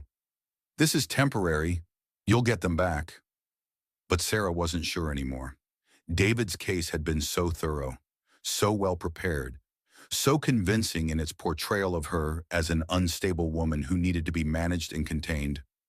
The system was designed to prioritize stability and resources, and David had both, while she had neither. "Maya, what if I can't? What if the psychological evaluation finds something wrong with me? What if I really am as unstable as they're making me seem?" "You're not unstable. You're traumatized. There's a difference, and any competent therapist will see that." But would they see a woman who'd lost custody of her children, who'd been publicly humiliated, who was completely financially dependent on the man who'd betrayed her? Would they see her tears and emotional pain as evidence of mental illness rather than normal responses to abnormal cruelty? Her phone buzzed with a text from David. "Emma's asking for you. I told her you needed to get better first, but you could see her tomorrow. She's scared, but she'll adjust." Even his updates about their daughter were psychological warfare. He was shaping Emma's understanding of the situation, making her believe that Mommy was sick and needed to get better before she could come home. In Emma's 8-year-old mind, the separation was becoming Sarah's fault rather than the result of David's choices. That night, Sarah barely slept. Every sound made her think Noah was crying for her. Every hour that passed was another hour of bonding she was missing, another night of comfort she couldn't provide. At 6 a.m., her breasts were painful with milk that Noah wasn't there to drink. The physical reminder of her separation from her son was almost unbearable. She pumped milk in the empty nursery, saving it in bottles for Noah's care while she wasn't allowed to be with him. Even this basic maternal function had been turned into a logistical complication rather than an intimate moment of bonding. By 2 p.m., Sarah was at the Family Services Center, waiting in a sterile room with toys that looked like they'd been sanitized to remove any trace of love or comfort. When David arrived with Emma and Noah, her heart broke all over again. Emma ran to her but seemed hesitant, confused by the strange setting and the social worker taking notes in the corner. "Mommy, why can't you come home? Daddy says you're sick, but you look okay." Sarah knelt down to Emma's level, choosing her words carefully.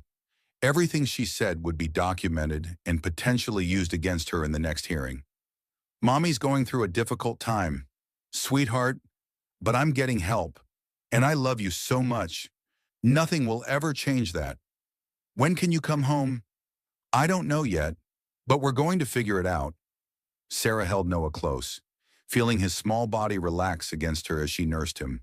For 2 precious hours, she could pretend they were still a family. But the social worker's presence, the time limit, the artificial setting made even these moments feel tainted. When the visit ended and David took the children away again, Sarah sat in her car in the parking lot and cried until she couldn't breathe. This was her life now. 2 hours, 3 times a week, under supervision, with her own children. Unless she could find a way to fight back and win, Sarah's breakthrough came from an unexpected source. Claire Rodriguez, her neighbor and a recently divorced teacher, knocked on her door 2 weeks into the supervised visitation arrangement. "Sarah, I need to tell you something. I've been watching what's happening to you, and I can't stay silent anymore." Claire had been through her own bitter divorce 3 years earlier and recognized the signs of a coordinated campaign to destroy a mother's reputation. "I used to be a private investigator before I became a teacher," Claire explained over coffee in Sarah's eerily quiet kitchen. "I specialized in infidelity cases and asset hiding. What's happening to you isn't random. It's a textbook takedown." Sarah looked at her neighbor with new interest. Claire had always been friendly but private, someone who kept to herself since her divorce. Now she was offering something Sarah desperately needed: expertise. "What do you mean, textbook? David's been planning this for a long time. The social media campaign, the financial restructuring, the timing of the custody filing, it's all been carefully orchestrated. But Sarah, men like David always leave traces. They think they're too smart to get caught." Claire pulled out a laptop and opened several browser windows. "I've been doing some preliminary research on David's business dealings. Did you know Montgomery Tech Solutions restructured its corporate ownership 6 months ago?" Sarah shook her head. David had mentioned corporate changes but framed them as routine business decisions she wouldn't understand. 3 new shell companies were created, all with different ownership structures. It's a classic asset hiding strategy. Your husband has been moving money offshore while making it look like business expansion. The documents Claire showed her were complex, but the pattern was clear. David had been systematically transferring assets out of their joint reach while building his case against her. "There's more. I ran a background check on Jessica Winters. Her previous employment history is interesting." Claire pulled up employment records showing Jessica's career trajectory. Far from being the successful marketing executive she claimed to be, Jessica had a pattern of targeting wealthy married men. She worked for 3 different tech companies in the past 5 years. Each time, she left under circumstances involving relationships with married executives. 2 of those men went through expensive divorces shortly after she left their companies. Sarah stared at the evidence, understanding dawning. She's done this before. She's a professional homewrecker, Sarah, and David wasn't her first millionaire target. The revelation that Jessica was essentially a predator who specialized in destroying marriages for financial gain changed everything. This wasn't a love story gone wrong. It was a calculated business arrangement with Sarah as the target. "Can we prove this?" "I think so. But Sarah, I need to warn you, what I'm proposing isn't exactly legal. To get the evidence we need, we'd have to do some creative investigation." Sarah thought about her supervised visits with Emma and Noah, about the psychological evaluation that could determine her fitness as a mother, about the public humiliation and financial ruin David had orchestrated. What kind of creative investigation? Claire's plan was risky but potentially devastating to David and Jessica's case.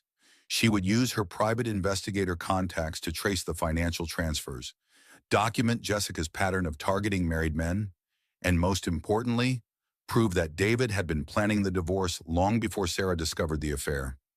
The key is the timeline. Sarah, If we can prove David was moving assets and planning your destruction before you supposedly became unstable, it shows this whole thing was premeditated.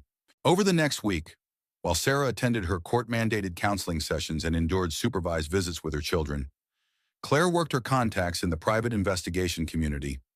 The evidence they uncovered was explosive. David had hired a private investigator 8 months ago, long before Sarah showed any signs of the instability he claimed prompted his concerns. The PI had been following Sarah, documenting her daily routines, photographing her interactions with other people, building a file of evidence for the eventual custody battle. "Look at this," Claire said, showing Sarah hundreds of photos taken without her knowledge. Pictures of her crying in her car, laughing with friends, hugging Emma's teacher, having coffee with old colleagues. All innocent moments that had been documented and cataloged for potential use against her. "He's been building a case against me for months while I was planning our future together." The financial records were even more damning. David had transferred over $2 million to offshore accounts controlled by shell companies. Money from their joint investments, from the sale of properties, from business profits that should have been marital assets. This is financial fraud. Sarah, he's hidden marital assets while claiming poverty to minimize your settlement. But the most devastating evidence involved Jessica's pregnancy timeline. According to her medical records, and don't ask how I got these, Jessica got pregnant 3 months before you did, which means David was already deep into the affair when you two decided to have another baby. Sarah felt sick thinking about the romantic evening when she and David had decided to try for another child. He'd been so loving, so enthusiastic about expanding their family, all while Jessica was already pregnant with his first child. There's more. Jessica's been receiving monthly payments from David for over a year, $50,000 a month, listed as consulting fees for work she never actually performed. The paper trail painted a picture of a man who'd been planning to leave his wife long before she became aware of any problems in their marriage. David had been paying Jessica, impregnating her, moving assets, and building a custody case while Sarah planned playdates and organized family vacations. Claire, this evidence could change everything. But how do we get it admitted in court? That's the tricky part. Some of this was obtained through questionable methods. But if we can get David to admit to even part of it under oath, the rest becomes relevant. They decided to confront David with the evidence privately first, giving him a chance to agree to more reasonable custody and financial arrangements before taking everything to court. Sarah called David and asked him to meet her at their house to discuss the children's welfare. He agreed, probably expecting another opportunity to pressure her into accepting his terms. When David arrived that evening, he found Sarah waiting in the living room with a manila folder full of evidence. "What's this about?" "Sarah, I have dinner plans." With Jessica, no doubt, Sarah no longer cared about his schedule or his feelings. "It's about your offshore accounts, David, and Jessica's employment history, and the private investigator you hired 8 months ago to build a case against me." David's composed expression flickered for just a moment before he recovered. "I don't know what you're talking about." Sarah opened the folder and laid out bank statements, employment records, and photographs like cards in a poker game where she finally held the winning hand. Cayman Islands Business Holdings, Virgin Islands Investment Trust, Bermuda Corporate Services. Should I go on? David's face went pale as he recognized the account names. Those are legitimate business investments.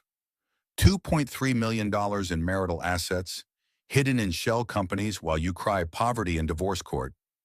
She pulled out Jessica's employment records next. 3 previous affairs with married executives, 2 previous divorces she helped orchestrate, monthly payments of $50,000 for consulting work she never performed. David sat down heavily, realizing the scope of what Sarah had discovered. "And this," Sarah said, producing photos of herself taken without her knowledge. "Documentation from the private investigator you hired to build a custody case months before I supposedly became unstable." The evidence was overwhelming, undeniable, and completely devastating to David's carefully constructed narrative. "Sarah, you don't understand the full situation. I understand that you've been planning to destroy me for almost a year while I planned our son's nursery. I understand that Jessica is a professional predator who's done this to other families. And I understand that you've committed financial fraud to hide marital assets. David stood up, beginning to pace the length of their living room. For the first time since this nightmare began, he looked genuinely concerned rather than coldly confident. What do you want? Full custody of Emma and Noah, 50% of all marital assets, including the hidden offshore accounts, and a public acknowledgement that I was never mentally unstable, that this whole thing was your orchestrated campaign to steal my children and my life. Sarah, be reasonable. We can work something out, but what you're asking for is impossible. Is it more impossible than taking a mother's children away based on lies? Is it more impossible than framing me for mental illness while you plan my destruction? David's phone buzzed with a text from Jessica. Sarah could see her name on the screen, could see him torn between his loyalty to his mistress and the reality of his situation. I need time to think. You have 24 hours. Either we resolve this privately, or I take everything to the FBI and the state attorney general, financial fraud, perjury, conspiracy. I'm sure they'll be very interested in your business practices. After David left, Sarah sat alone in their living room, feeling something she hadn't experienced in months. Hope. For the first time since discovering the affair, she had real power, evidence that could destroy David's reputation and possibly send him to prison. Evidence that could prove Jessica was a calculating predator rather than an innocent victim. But she also knew that David wouldn't give up easily. Desperate people did desperate things, and a man facing financial ruin and criminal charges might be capable of anything. Sarah double-checked the locks on all the doors and called Claire to let her know about David's deadline. Be careful. Sarah, men like David don't like losing control, and when they realize they're cornered, they can become dangerous. That night, Sarah slept fitfully, jumping at every sound. She'd won this battle, but the war was far from over, and she had a feeling David's next move would be his most devastating yet. The next morning, Sarah woke to find David sitting in her kitchen with coffee and bagels from their favorite bakery, the one they used to visit every Sunday morning when they were happy. Sarah, we need to talk. He looked haggard, like he hadn't slept. His expensive suit was wrinkled, his usually perfect hair disheveled. For the first time in months, he looked like the man she'd married rather than the cold stranger he'd become. 24 hours aren't up yet. I know, but I've been thinking all night about what you showed me, about what I've done to our family. Sarah, I've made terrible mistakes. She poured herself coffee, noting that he'd remembered exactly how she liked it. Cream, no sugar. Small gestures that used to mean everything and now felt like manipulation. What kind of mistakes? David ran his hands through his hair, the gesture of vulnerability she'd once found endearing. The affair was wrong. The way I handled the divorce was wrong. Taking the children from you was wrong. I let my feelings for Jessica cloud my judgment about what was best for our family. Sarah sat across from him at the kitchen table where they'd shared thousands of meals, where Emma had done homework, where they'd planned their future together. The familiar setting made his words feel almost believable. What are you saying, David? I'm saying I want to try again. For Emma, for Noah, for us. We built something beautiful together. Sarah. 12 years of marriage, 2 amazing children, a life that meant something. Maybe we can save it. The words she dreamed of hearing for months hung in the air between them. David was choosing their family over Jessica. He was admitting his mistakes, asking for forgiveness, wanting to rebuild what they'd lost. What about Jessica? Pain flickered across David's face. It's over. I ended it last night. The pregnancy, the affair, all of it. It was madness. I lost sight of what really mattered. And her baby. I'll support the child financially, of course. But Sarah, you and our children are my real family. You always have been. Sarah felt her carefully constructed defenses beginning to crumble. This was what she'd wanted. what she'd hoped for through every betrayal and humiliation. David was coming home, choosing her, acknowledging that their marriage was worth fighting for. The custody arrangement, the supervised visits. I'll call my lawyer this morning. We'll withdraw the custody petition, restore your full parental rights immediately. Sarah, I never should have used the children as weapons. They belong with their mother. Tears started flowing down Sarah's cheeks despite her efforts to stay strong. David, you destroyed my reputation.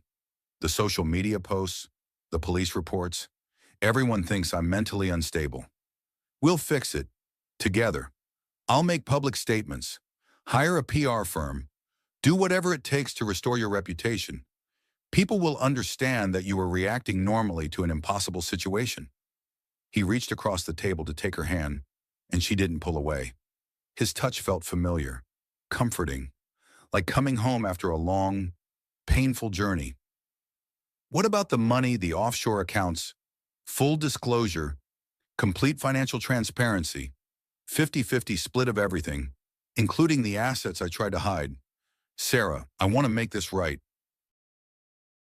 It was everything she'd wanted to hear, everything she'd hoped for during the darkest moments of the past few months.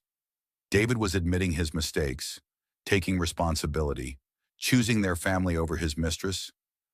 I need time to think. Of course, but Sarah, I love you. I've always loved you. I just lost my way for a while. After David left, Sarah called Maya to share the shocking development. He wants to reconcile just like that. He says he ended it with Jessica. He wants to fix everything. Custody, money, reputation, all of it. Maya was quiet for a long moment. Sarah, this is what you wanted. But be careful. David's shown you who he really is. People don't change overnight. But Sarah wanted to believe in second chances, in the power of love to overcome betrayal, in the possibility that their family could heal from this trauma. She thought about Emma and Noah growing up in an intact home, about the possibility of rebuilding trust and intimacy with the man she'd loved for 12 years. That afternoon, David returned with flowers, white roses, her favorites, and a proposal that took her breath away. I want us to take a family trip, just the four of us. A long weekend at the lake house where we can remember who we used to be, where Emma and Noah can see their parents together and happy. The lake house held some of their best memories. Summer weekends when Emma was little, romantic getaways before the children were born, quiet mornings watching the sunrise over the water. If any place could heal their wounded family, it would be there. David, I want to believe this is real, but how do I know you won't change your mind again? How do I know Jessica won't call and you'll choose her over us? Because I've learned what I almost lost. Sarah, I came so close to destroying the most important thing in my life for something that was never real. Jessica was an illusion, a midlife crisis, a mistake that almost cost me everything that matters. His words felt sincere, backed by genuine emotion rather than the cold calculation she'd grown accustomed to. This was the David she'd fallen in love with, the father who'd cried when Emma took her first steps, the husband who'd held her through her mother's death. Okay, she said finally. One weekend. We'll see how it goes. David's face lit up with genuine joy, and for a moment, Sarah could almost forget the months of lies and betrayal. Maybe love really could conquer all. Maybe their family was strong enough to survive this crisis. They spent the evening planning the trip, deciding on activities Emma would enjoy, discussing how to explain the reconciliation to their daughter. David was attentive, thoughtful, engaged in a way he hadn't been in over a year. When Noah woke for his evening feeding, David sat beside Sarah as she nursed their son, his hand gently stroking the baby's fine hair. I missed so much of his early weeks, David said quietly. I was an idiot. Sarah, a complete idiot. We can't get that time back, but we can make sure you don't miss anything else. That night, for the first time in months, David slept in their bed. He held Sarah carefully, mindful of her still healing body, whispering apologies and promises into her hair. I'm going to spend the rest of my life making this up to you, he murmured. To all of you. Sarah allowed herself to relax into his embrace, to feel hope blooming in her chest like spring after a harsh winter. Their family was going to survive. Love was going to win. But as David's breathing evened out in sleep, Sarah's mind raced with questions she was afraid to ask. What had really motivated this sudden change of heart? Why now? Just as she'd gained the evidence to destroy him. And somewhere in Seattle, Jessica was dealing with the aftermath of being abandoned while pregnant with David's child. What would she do with that pain and rage? Sarah pushed the doubts away and focused on the miracle of having her husband back, of their family being whole again. Tomorrow they would start healing. Tomorrow they would begin rebuilding what had been broken. She fell asleep in David's arms, hope and fear warring in her heart, unaware that their reconciliation was about to become the most devastating betrayal yet. The family weekend at the lake house started perfectly. Emma squealed with delight at having both parents together, running between David and Sarah for hugs and attention she'd been deprived of for months. Noah seemed calmer too, as if sensing the reduced tension in his parents. "Mommy, are you and Daddy not fighting anymore?" Emma asked as they walked along the shoreline, collecting smooth stones. "We're working things out, sweetheart," Sarah replied, watching David build an elaborate sandcastle with their daughter. "Sometimes grown-ups have problems, but we love you and Noah more than anything." David looked up from the castle, smiling at Sarah with what seemed like genuine warmth. "That's right, Princess. Family is the most important thing in the world." For 48 hours, they felt like a real family again. David was attentive and affectionate, helping with Noah's care, playing games with Emma, treating Sarah with the tenderness she'd missed desperately. They took walks together, cooked meals together, even made love for the first time since before Noah's birth. "I missed you so much," David whispered afterward, holding Sarah close.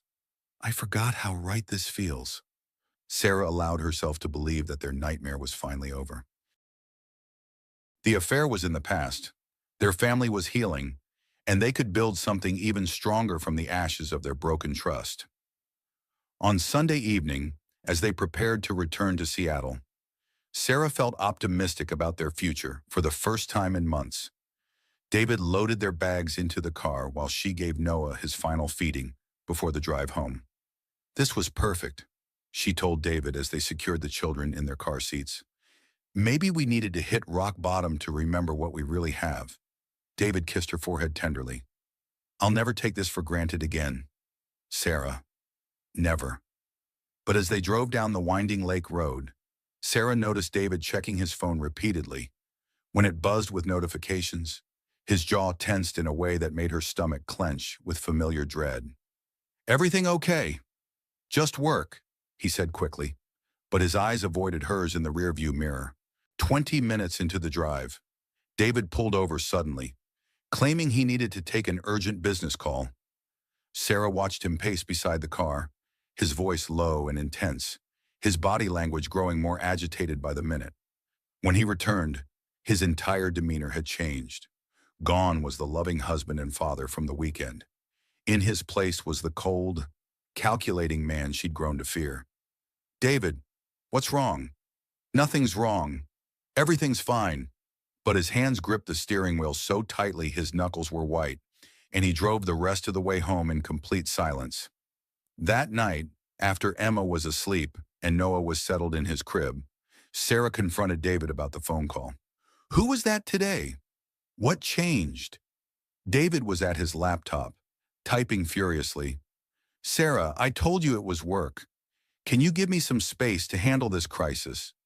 "What crisis?" He finally looked at her, and the expression on his face made her blood run cold. It was the same look he'd had when she'd first confronted him about the affair. Cornered, angry, and dangerous. "The crisis of my business partner threatening to go to the authorities with false accusations about financial irregularities?" Understanding dawned slowly. "Jessica, she found out about our reconciliation. Jessica is unstable. Sarah, she's not handling our breakup well, and she's making threats that could destroy everything I've built. Sarah felt the fragile hope of the weekend crumbling around her. So you're going back to her? I'm not going back to her, but I need to manage this situation carefully. If she goes to the FBI with her lies about offshore accounts and financial fraud, it could ruin me. They're not lies, David. I have the evidence. Evidence obtained illegally by your neighbor. Evidence that would be inadmissible in court and could land you in prison for industrial espionage. The threat was delivered so casually, so matter-of-factly, that Sarah almost missed its significance. David was threatening to have her arrested for uncovering his crimes. You're choosing her again. I'm choosing to protect my family from a vindictive woman who could destroy our future. Sarah, Jessica knows things about my business that could hurt all of us. I need to keep her happy until I can find a permanent solution. The permanent solution sounded ominous, but Sarah was too devastated by the realization that their reconciliation had been a lie to process the implications. The weekend, the apologies, the promises, it was all fake. David's silence was answer enough. You needed to keep me quiet while you figured out how to handle Jessica's threats. You used our children, our family, my desperate hope for reconciliation as a weapon against me. Sarah, you don't understand the complexity of the situation, but she understood perfectly. David had never intended to choose their family over Jessica. He'd used their weekend together to buy time, to neutralize the threat Sarah posed with her evidence, to keep her compliant while he managed his more immediate crisis. The next morning, Sarah woke to find David gone and a note on his pillow. Had to leave early for emergency meetings. We'll call later. Love you. She knew he was with Jessica, probably reassuring her that the reconciliation had been a tactical move rather than a genuine change of heart. Sarah had been played again, manipulated by the man who knew exactly how to exploit her love for their family. By noon, Sarah's worst fears were confirmed. Her phone rang with a call from Detective Santos. Mrs. Montgomery, I need you to come to the station immediately. Jessica Winters has filed additional charges against you. What kind of charges? Assault, harassment, and criminal trespass. She claims you physically attacked her at the lake house yesterday evening. Sarah's world tilted. That's impossible. I was never at the lake house yesterday evening. I was with my family. Ma'am, we have security footage and medical records documenting Ms. Winters' injuries. You need to come in now. The drive to the police station felt surreal. How could Jessica claim Sarah had attacked her when Sarah had been having dinner with her family? How could there be security footage of an event that never happened? At the station, Detective Santos showed Sarah surveillance video that made her stomach drop. The footage, time-stamped from the previous evening, showed a woman who looked remarkably like Sarah confronting Jessica outside her apartment building. The video was grainy, shot from a distance, but the woman's build and hair color were similar enough to be convincing. This isn't me, Sarah said desperately. I was at the lake house with my family. My husband can confirm it. We tried calling your husband, Mrs. Montgomery. He said he couldn't verify your whereabouts yesterday evening because he was handling a business emergency and lost track of your activities. David had abandoned her again. Worse, he'd actively undermined her alibi, leaving her defenseless against Jessica's latest attack. Ms. Winters is 7 months pregnant. Mrs. Montgomery, she required medical treatment for her injuries. This is a serious assault charge against a pregnant woman. Sarah was booked and fingerprinted, the mugshot and processing photos destined to become public records that would further destroy her reputation. As she sat in the holding cell waiting for Maya to post bail, she finally understood the scope of David and Jessica's plan. The reconciliation had been designed to isolate her from Claire's help, to make her lower her guard, to give Jessica time to plan this final devastating attack. While Sarah had been playing happy family, Jessica had been arranging for a body double, staging her own assault, creating evidence that would send Sarah to prison. Maya arrived with a bail bondsman and a grim expression. Sarah, this is bad. The local news has already picked up the story, Pregnant wife attacks husband's mistress is trending on social media. In the car, Maya showed her the news coverage. Photos of Jessica in a hospital bed, her face bruised, her pregnant belly prominent under the white sheets. She looked like an innocent victim, a woman who'd been brutally attacked by a jealous, unstable rival. The comments were vicious. This woman is clearly dangerous. Why does she still have custody of her children? Lock her up before she kills someone. Those poor kids. Their mother is a monster. Finally, the truth comes out about this psycho. Sarah's mugshot appeared alongside photos of Jessica's injuries, creating a narrative of a violent, unstable woman attacking an innocent pregnant victim. The story had everything the media loved: wealth, scandal, pregnancy, violence, and a clear villain. Sarah, you need to call David immediately. He's the only one who can verify your alibi. But when Sarah called, David's response was devastating. Sarah, I'm sorry, but I can't help you. My lawyers have advised me to maintain distance from this situation. Given your current legal troubles, I need to protect Emma and Noah. David, you know I was with you. You know I never left the lake house. Actually, Sarah, I was handling business calls most of the evening. I can't swear to your whereabouts every minute. The betrayal was complete. David was sacrificing her to save himself, abandoning her to Jessica's vindictive lies while protecting his own interests.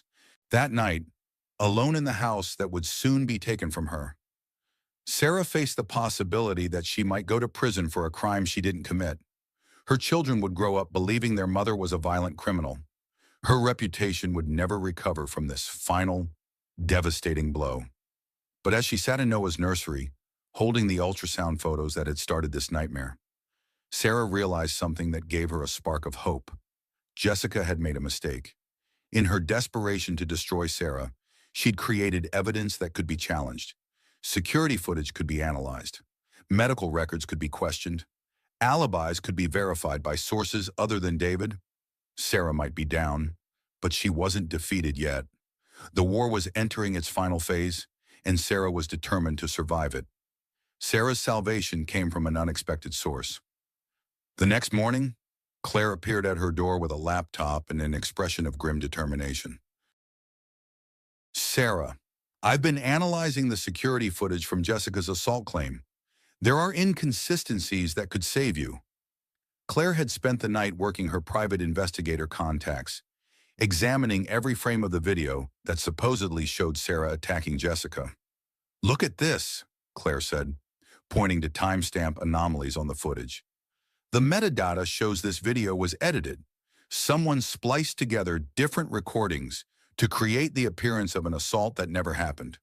She pulled up technical analysis showing how the video had been manipulated, shadows that didn't match the timestamp, lighting inconsistencies, pixel distortions around the alleged attacker's figure.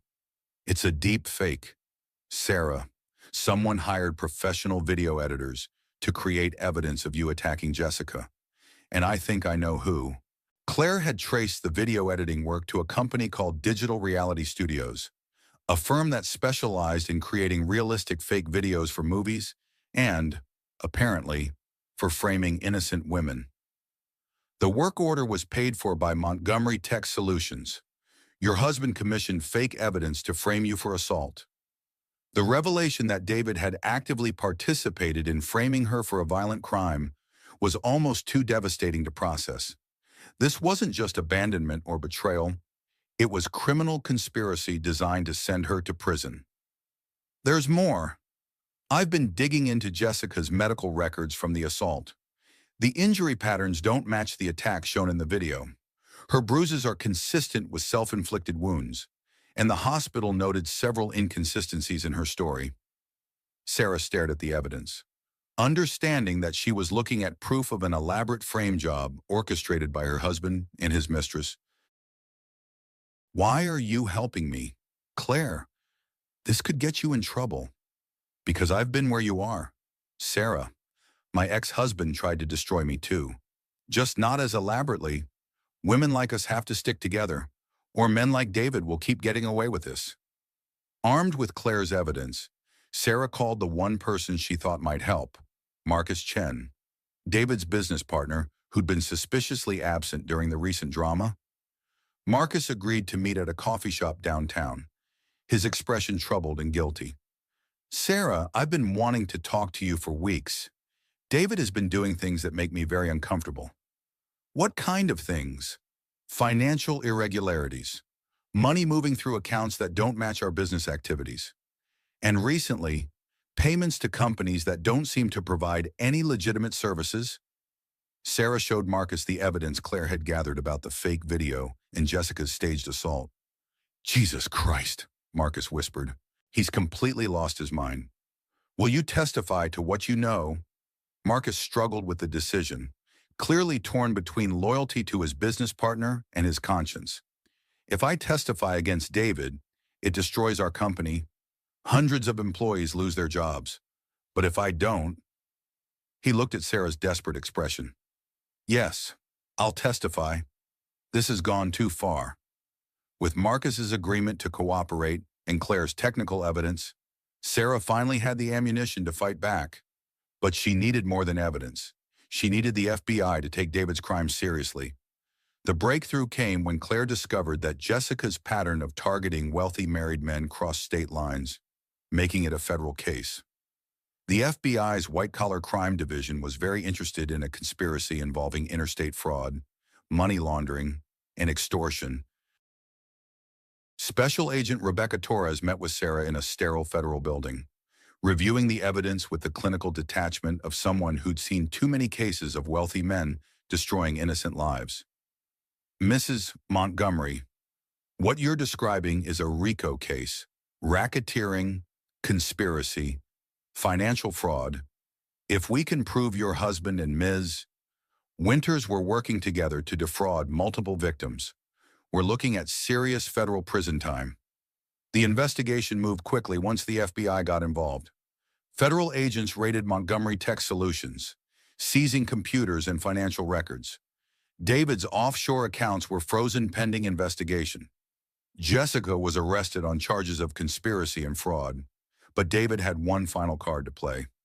The morning after Jessica's arrest, Sarah received a call that made her blood run cold. Sarah, it's Emma's school. Your daughter never made it to class this morning. Your husband picked her up for what he said was a family emergency. Sarah's heart stopped. What kind of family emergency? He said there was a death in the family and they needed to leave town immediately. Is everything all right? David had taken Emma, while facing federal charges, while his world collapsed around him. He'd kidnapped their daughter. Sarah immediately called Agent Torres, who put out an Amber Alert and contacted international authorities. David's passport was flagged, his credit cards monitored, his phone tracked. The search for Emma consumed 3 agonizing days. Sarah barely slept, barely ate, tormented by images of her 8-year-old daughter confused and frightened, not understanding why Daddy had taken her away from Mommy. The break came when David tried to use his credit card at a hotel in Vancouver. FBI agents and Canadian authorities surrounded the hotel, finding David and Emma in a suite overlooking the harbor. Emma ran to Sarah when she arrived at the Canadian Federal Building, crying and confused but unharmed. Mommy, Daddy said we were going on an adventure, but I wanted to come home. I missed you so much. David was extradited back to Seattle to face charges of kidnapping, conspiracy, financial fraud, and obstruction of justice. Facing decades in federal prison, he finally agreed to cooperate with authorities in exchange for a reduced sentence. His testimony revealed the full scope of the conspiracy. Jessica had indeed targeted multiple wealthy men, using pregnancy and divorce proceedings to extort money and assets.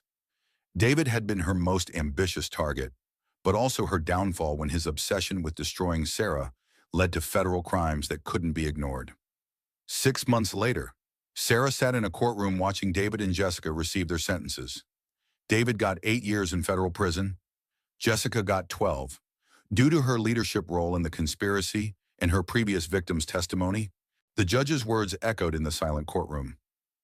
The defendants systematically destroyed families and defrauded victims of millions of dollars. Their actions caused immeasurable trauma to innocent children and spouses. This court's primary concern is ensuring they never have the opportunity to perpetrate such crimes again. After the sentencing, Sarah walked out of the courthouse with Maya and Claire, feeling simultaneously exhausted and liberated. The legal nightmare was over, but the healing would take much longer. Emma had started therapy to process the trauma of her father's actions and the family's dissolution. She struggled with anger and confusion, but was gradually accepting that sometimes people she loved did very bad things. Noah was thriving in Sarah's care, a happy, healthy toddler who would never remember the chaos of his early months. Sarah had been awarded full custody of both children, with David's parental rights suspended pending his release from prison. The financial settlement was more generous than Sarah had dared hope. With the offshore accounts recovered and David's assets liquidated to pay restitution to victims, Sarah received enough money to provide security for her children's future. She used part of the settlement to start a nonprofit organization supporting women going through high-conflict divorces and custody battles. Working with lawyers and counselors, Sarah helped other mothers navigate the system that had nearly destroyed her. "It's about making sure what happened to me doesn't happen to other women," she explained to a reporter profiling her work. "The system is designed to favor wealth and power over truth and justice. We're trying to level the playing field."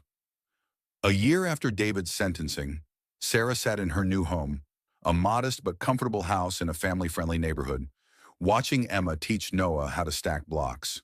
"Mommy, will Daddy ever come home?" Emma asked during one of their regular talks about their family situation. "Daddy made some very serious mistakes and has to stay in prison for a long time to think about what he did. But that doesn't mean he doesn't love you. It just means he can't be part of our daily life anymore." Emma nodded solemnly. At 9 years old, she was already wise beyond her years, shaped by experiences no child should have to endure. "I'm glad we're safe now," Emma said. "And I'm glad Noah won't remember the scary times." Sarah hugged her daughter close, marveling at her resilience and maturity. "We're going to be okay, sweetheart. All of us." That evening, after the children were asleep, Sarah sat on her back porch with a cup of tea, reflecting on the journey that had transformed her from a naive, trusting wife into a fierce advocate for justice. She thought about the women who'd reached out to her through her nonprofit, mothers fighting similar battles, wives discovering similar betrayals, families torn apart by men who viewed them as obstacles to their happiness, rather than human beings deserving of respect and dignity. Her phone buzzed with a text from Claire. "Saw the news article about your organization. Proud of you for turning your trauma into purpose. You're changing lives." Sarah smiled, feeling grateful for the friendship that had saved her life and given her strength when she had none left. As she prepared to go inside, Sarah's phone rang one more time. The caller ID showed a number she didn't recognize, but the voice was familiar. "Sarah, this is Jennifer Walsh, your old court-appointed attorney. I have a client who reminds me of you. Pregnant wife, cheating husband, custody battle. Would you be willing to talk to her? She needs to hear your story." "Of course," Sarah replied without hesitation. "Have her call me tomorrow. And Jennifer, make sure she knows that no matter how hopeless it seems, she can survive this. She can fight back. She can win." After hanging up, Sarah stood in her doorway, looking at her peaceful home.